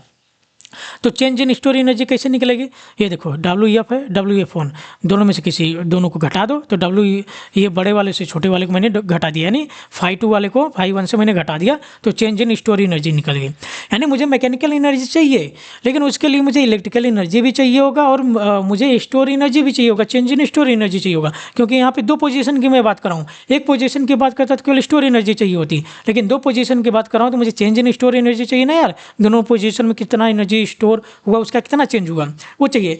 जब ये दोनों मुझे मिल जाएगा तो मैकेनिकल एनर्जी आसानी से निकाल लूँगा। तो ये मैंने निकाल लिया। अब देखो यहाँ पे स्टोर एनर्जी ये निकालना तो आसानी से आ गया, φ2 माइनस φ1। अब देखो φ2 माइनस φ1 कहाँ तक जा रहा है, φ2 माइनस φ1, ये पूरी जो ये रेक्टेंगल बन रहा है, ये रेक्टेंगल तुम्हारा क्या कहलाएगा, इलेक्ट्रिकल एनर्जी। तो मैंने ये लिख दिया क्या है, E, F, B, C, D, E, तो ये एनर्जी है E, F, B, C, D, E, तो ये एनर्जी हमें मिल गई। अब चेंज इन स्टोर एनर्जी, यानी WF1 स्टोर एनर्जी हमने देख लिया पोजीशन 1 पे, तो WF1 निकालो सबसे पहले, पोजीशन 1 पे देख लो सबसे पहले WF1, ठीक है, स्टोर एनर्जी एट पोजीशन 1, तो ये वाली वैल्यू है, ये वाली वैल्यू है, ठीक है। तो इसका तुम क्या ले लो, इसका एरिया ले लो, एरिया क्या हो जाएगा OBFEO, तो ये लिख दिया OBFEO। फिर उसके बाद हम इसका एनर्जी निकालेंगे, ये एनर्जी निकालेंगे, ये क्या है OCDEO, तो मैंने लिख दिया OEFB बीच में OEFCDEO मैंने लिख दिया। अब मुझे क्या चाहिए, चेंज इन एनर्जी, यानी WF2 माइनस WF1 चाहिए। तो मैंने जब ये कर दिया तो ये एरिया और ये एरिया में क्या कर दूंगा, घटा दूंगा, ये वाली एरिया ये एरिया, इस वाली एरिया में पूरे एरिया में ये एरिया में घटा दूंगा, तो मुझे चेंज इन स्टोर एनर्जी मिल जाएगी। अब मुझे क्या चाहिए, मैकेनिकल एनर्जी। तो यहाँ पे हमें क्या आएगा, बैलेंस इक्वेशन काम आएगा। तो मैकेनिकल वर्क डन हमें निकालना है, तो बैलेंस इक्वेशन लिख लो सबसे पहले, बैलेंस एनर्जी इक्वेशन। तो मैंने लिख लिया इलेक्ट्रिकल एनर्जी बराबर mechanical energy plus change in field energy, store field energy, जो भी कहना चाहो। हमें मैकेनिकल एनर्जी चाहिए तो मैंने इसको इधर भेज दिया तो माइनस में हो गया। अब सारे एरिया को रख दो, ये वाली एरिया मैंने रख दिया जो कि ये था, और इसकी एरिया इतनी थी मैंने रख दिया, ठीक है। ये वाला जो माइनस है, ये वाला जो माइनस है, ब्रैकेट खुलने के बाद क्या हो जाएगा, प्लस हो जाएगा। तो प्लस वाले को मैंने पहले लिख दिया, तो यहाँ पे इसको उठा के मैंने ला दिया और इस एरिया को मैंने पीछे कर दिया। तो मैकेनिकल हमें क्या मिल जाएगा, ये एरिया मिल जाएगा, OBCF। देखो अब यहाँ पे ध्यान से देखना, क्या यही था, कुछ इस तरह से था, ठीक है। ये था OBCDEF, ओके। अब ध्यान देखो, अगर मैं बात करूं इस एरिया की, EFBCDE, ये वाली एरिया, ठीक है।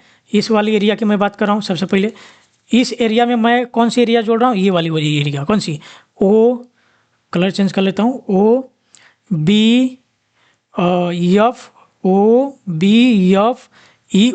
ये वाली एरिया मैं क्या कर रहा हूँ, इसमें ऐड कर रहा हूँ, इस वाले में ऐड कर रहा हूँ। तो मुझे पूरा कौन सी एरिया मिल गई, ये पूरी एरिया मिल गई, ठीक है।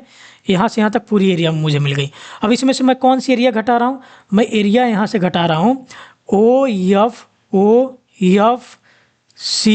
ये वाली जो जा रही है लाइन, OFCDEO, यानी ये ऊपर वाली एरिया मैं घटा रहा हूँ। जब ऊपर वाली एरिया घटा रहा हूँ तो ये वाली एरिया बची हुई, ये वाली एरिया, ध्यान से देखो, कौन सा कलर लूँ, चलो ये वाली एरिया, ये वाली एरिया ही तो हमारी मैकेनिकल वर्क डन कहलाएगी, जो कि किसके बराबर है, OBCFO, यही है ना, OBCFO, यही है। तो यही हमें मैकेनिकल एनर्जी निकालनी थी। तो केस 1 हमारा पूरा हो गया, जो कि स्लोली था। अब मैं केस 2 की बात करता हूँ। तो केस 2 में क्या होगा, इंस्टेंटेनियस मूवमेंट होगा, बहुत तेज़ी से मूवमेंट होगा। जब बहुत तेज़ी से मूवमेंट होगा तो यहाँ पे क्या होगा, फ्लक्स क्या हो जाएगा, एकदम से कांस्टेंट हो जाएगा, ठीक है। वहाँ पे वेरिएशन फ्लक्स दिखा रहा था, लेकिन अचानक तुम घुमाओगे तो फ्लक्स क्या दिखेगा, फ्लक्स एक तरह से कांस्टेंट दिखेगा। अगर इंस्टेंटेनियस मूवमेंट करोगे तो फ्लक्स कांस्टेंट दिखेगा। तो D5 अगर निकालना चाहूँ तो मुझे 0 मिल जाएगा, ठीक है। अब हम ग्राफ बनाएंगे साई और आई के बीच में। तो मैंने बना दिया पोजीशन 1 पोजीशन 2 के लिए, अगेन वही एनर्जी भी मैंने बता दिया। अब यहाँ देखो पाथ है, पोजीशन 1 से मुझे पोजीशन 2 जाना है, तो कौन सा पाथ लूँगा, क्या करंट का लूँगा, नहीं भाई, यहाँ पे करंट नहीं लेना है। करंट क्यों नहीं लेना है, क्योंकि यहाँ पे करंट वेरिएबल है। वेरिएबल क्यों है, क्योंकि यहाँ पे जैसे ही तुम यहाँ पे मिला रहे हो, तुम्हारा फ्लक्स जो है बढ़ जा रहा है, यानी कह सकते हैं इंस्टेंटेनियस करके आ रहे हो, तो वहाँ पे करंट क्या रहा है, अचानक से बढ़ रहा है, ठीक है। या करंट से न लो तो यहाँ पे क्या है कि फ्लक्स तुम्हारा लगभग कांस्टेंट सा हो जा रहा है। कांस्टेंट सा कैसे हो जा रहा है, समझो इसको। कोई भी चीज़ अचानक कर दोगे, कोई भी चीज़ को अगर अचानक ला के कर दोगे तो तुरंत चेंज थोड़ी देगा, वो धीरे धीरे चेंज देगा। लेकिन जब अचानक तुम ला के सटा देते हो तो यहाँ पे जो फ्लक्स चेंजेस आते हैं, ठीक है, फ्लक्स चेंजेस आते हैं, वो अचानक से बढ़ जाते हैं, वो फिर क्या हो जाते हैं, कांस्टेंट हो जाते हैं। लेकिन जैसे जैसे धीरे लेके आ रहे थे तो एयर गैप में कुछ और फ्लक्स लिंकेज था, वहाँ कुछ और, वहाँ पे करंट तुम्हारा सेम था, ओके, कम था फ्लक्स, हम जा रहे हैं, फ्लक्स कम था, लेकिन वहाँ पे कांस्टेंट नहीं था। लेकिन यहाँ पे क्या है, कांस्टेंट हो जाएगा। अचानक ला के सटा दिया, अब यहाँ पे सटा दिए तो एक सेचुरेशन आ जाता है, फिर तुम्हारा फाई क्या हो जाता है, कांस्टेंट हो जाता है। तो अब हमारा जो रास्ता होगा फाई की तरफ से होगा, जैसे ये वाला रास्ता है, फाई 1 पे गए, फिर हमें पॉइंट पोजीशन 2 पे जाना है, तो ये पोजीशन 2 पे चले जाएंगे। और हमेशा याद रखना, मैकेनिकल वर्क डन हमेशा वहाँ पर निकाला जाता है जहाँ पर कहीं पर भी मूवमेंट हो रहा हो। क्या इस वाले पार्ट में कहीं पर भी मूवमेंट हो रहा है, मूवमेंट तो केवल पोजीशन 1 के हिसाब से ही हो रहा है, पोजीशन 1 टू पोजीशन 2 यहीं से मूवमेंट हो रहा है। तो यहाँ पे कोई भी मूवमेंट नहीं हो रहा, तो यहाँ से हमें एनर्जी की कोई लेना देना नहीं है, ठीक है। ये याद रखना, ये चीज़ याद रखना। अब यहाँ पे एनर्जी हम निकालते हैं, पोजीशन 1 की एनर्जी पूरी आ जाएगी क्योंकि यहाँ के मूवमेंट हो रहा है।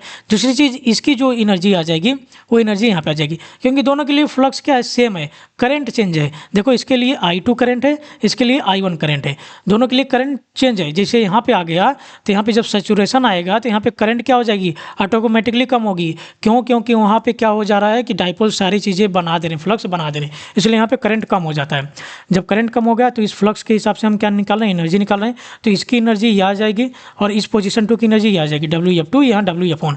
यहाँ पे ध्यान से देखोगे, जब स्लो मोशन कर रहे थे तो WF2 बड़ा था, लेकिन जब इंस्टेंटेनियस मूवमेंट हो रहा है तो WF2 क्या हो जा रहा है, छोटा हो जा रहा है। तो ये थोड़ा कमाल की चीज़ है, थोड़ा सा ध्यान दिया करो। तो यहाँ पे फिर हमें इलेक्ट्रिकल इनपुट एनर्जी क्या हो जाएगी, जीरो हो जाएगी। क्यों जीरो हो जाएगी, क्योंकि आई डी साई होती है, डी साई जीरो आई, इलेक्ट्रिकल एनर्जी जीरो हो गई तो इसको जीरो रख दिया। Mechanical energy minus times of change in field energy हो जाएगी। अब चेंज इन फील्ड एनर्जी निकालेंगे, सबसे पहले WF2 निकाल लो। तो WF2 तुम्हें क्या देखने को मिल जाएगा, WF2 यही तो है, OFEO। तो मैंने लिख दिया WF2 क्या हो जाएगा, OFEO। फिर माइनस WF1 क्या हो जाएगा, OBFEO माइनस माइनस कर दिया। माइनस कर दोगे फिर ये क्या इसके ही बराबर है, फिर एक माइनस लगेगा तो ये क्या हो जाएगा, ये माइनस हो जाएगा, ये प्लस हो जाएगा, ये वाला एरिया प्लस में आ जाएगा, ये वाली एरिया प्लस में आ जाएगी, ये दूसरी वाली एरिया, यानी WF1 माइनस WF2 आ जाएगा। जब WF1 माइनस WF2 आ जाएगा तो ये इस पूरे एरिया में से इतनी एरिया निकाल दोगे, तुम्हें क्या बचेगा, OBFO। तो ये तुम्हारा मैकेनिकल एनर्जी कहलाएगी, जो कि आगे लिखा है OBFO, वही लिखा गया है OBFO, देख लेना एक बार। लास्ट केस ट्रांजिएंट, इसके बाद मैं ख़त्म करूंगा, उसके बाद केवल बचेगा तुम्हारा डेवलप टार्क बचेगा और डब्ल्यू एक्साइटेड, जो कि आधे घंटे के अप्रॉक्स में ख़त्म हो जाएगा। ओके, पर बताना तुम कि क्या चीज़ें चेंजेस करने हैं, कैसी लगी वीडियो।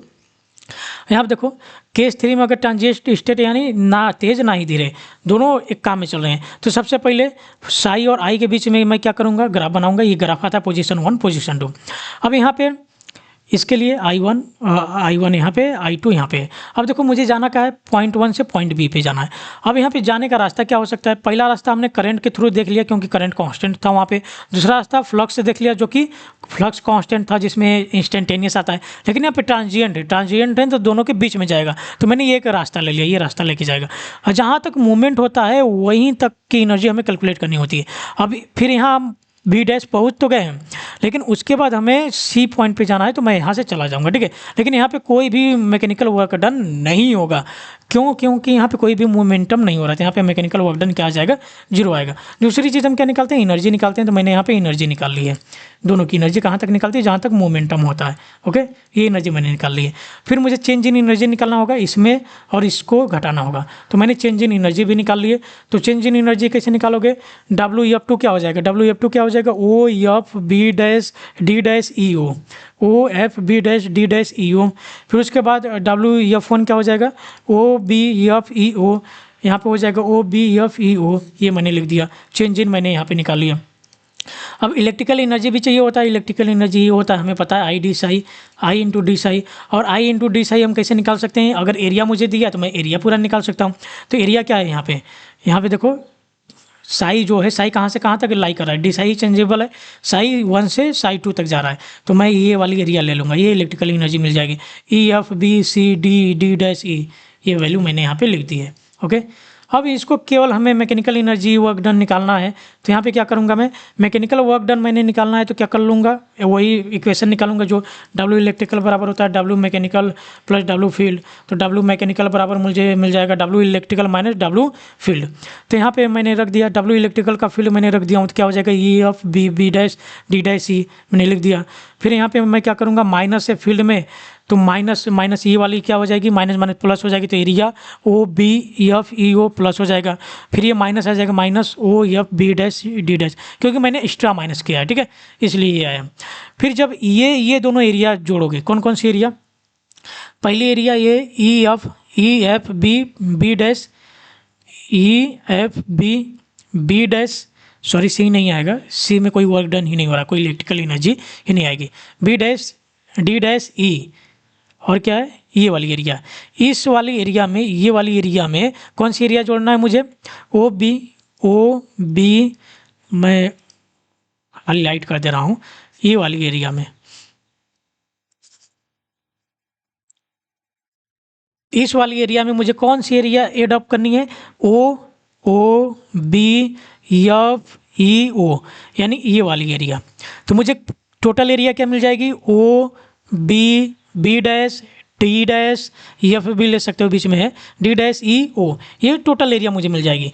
लेकिन इसमें से मुझे माइनस क्या करना है, मेरे को माइनस करना है OFB-D-EO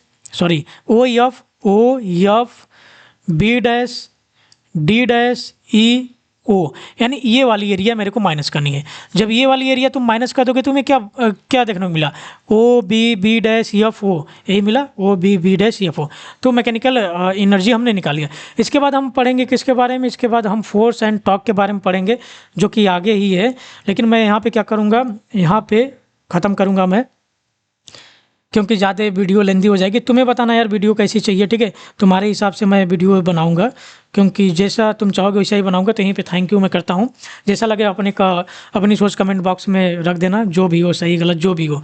इस बार मैं पर्सनली तुम्हें रिप्लाई दूंगा, ठीक है। कोई भी तुम्हें वो नहीं करेगा, क्रिटिसाइज नहीं करेगा, जो भी कमेंट करना हो कर देना। हाँ, कैसी लगी वीडियो, पढ़ाने का स्टाइल, क्या भी चेंजेस करने बता देना। लेकिन मैं चाह रहा हूँ डिटेल में ही पढ़ो, टाइम भी है तुम्हारे पास, इसलिए मैं डिटेल में बना रहा हूँ। तो थैंक यू यार।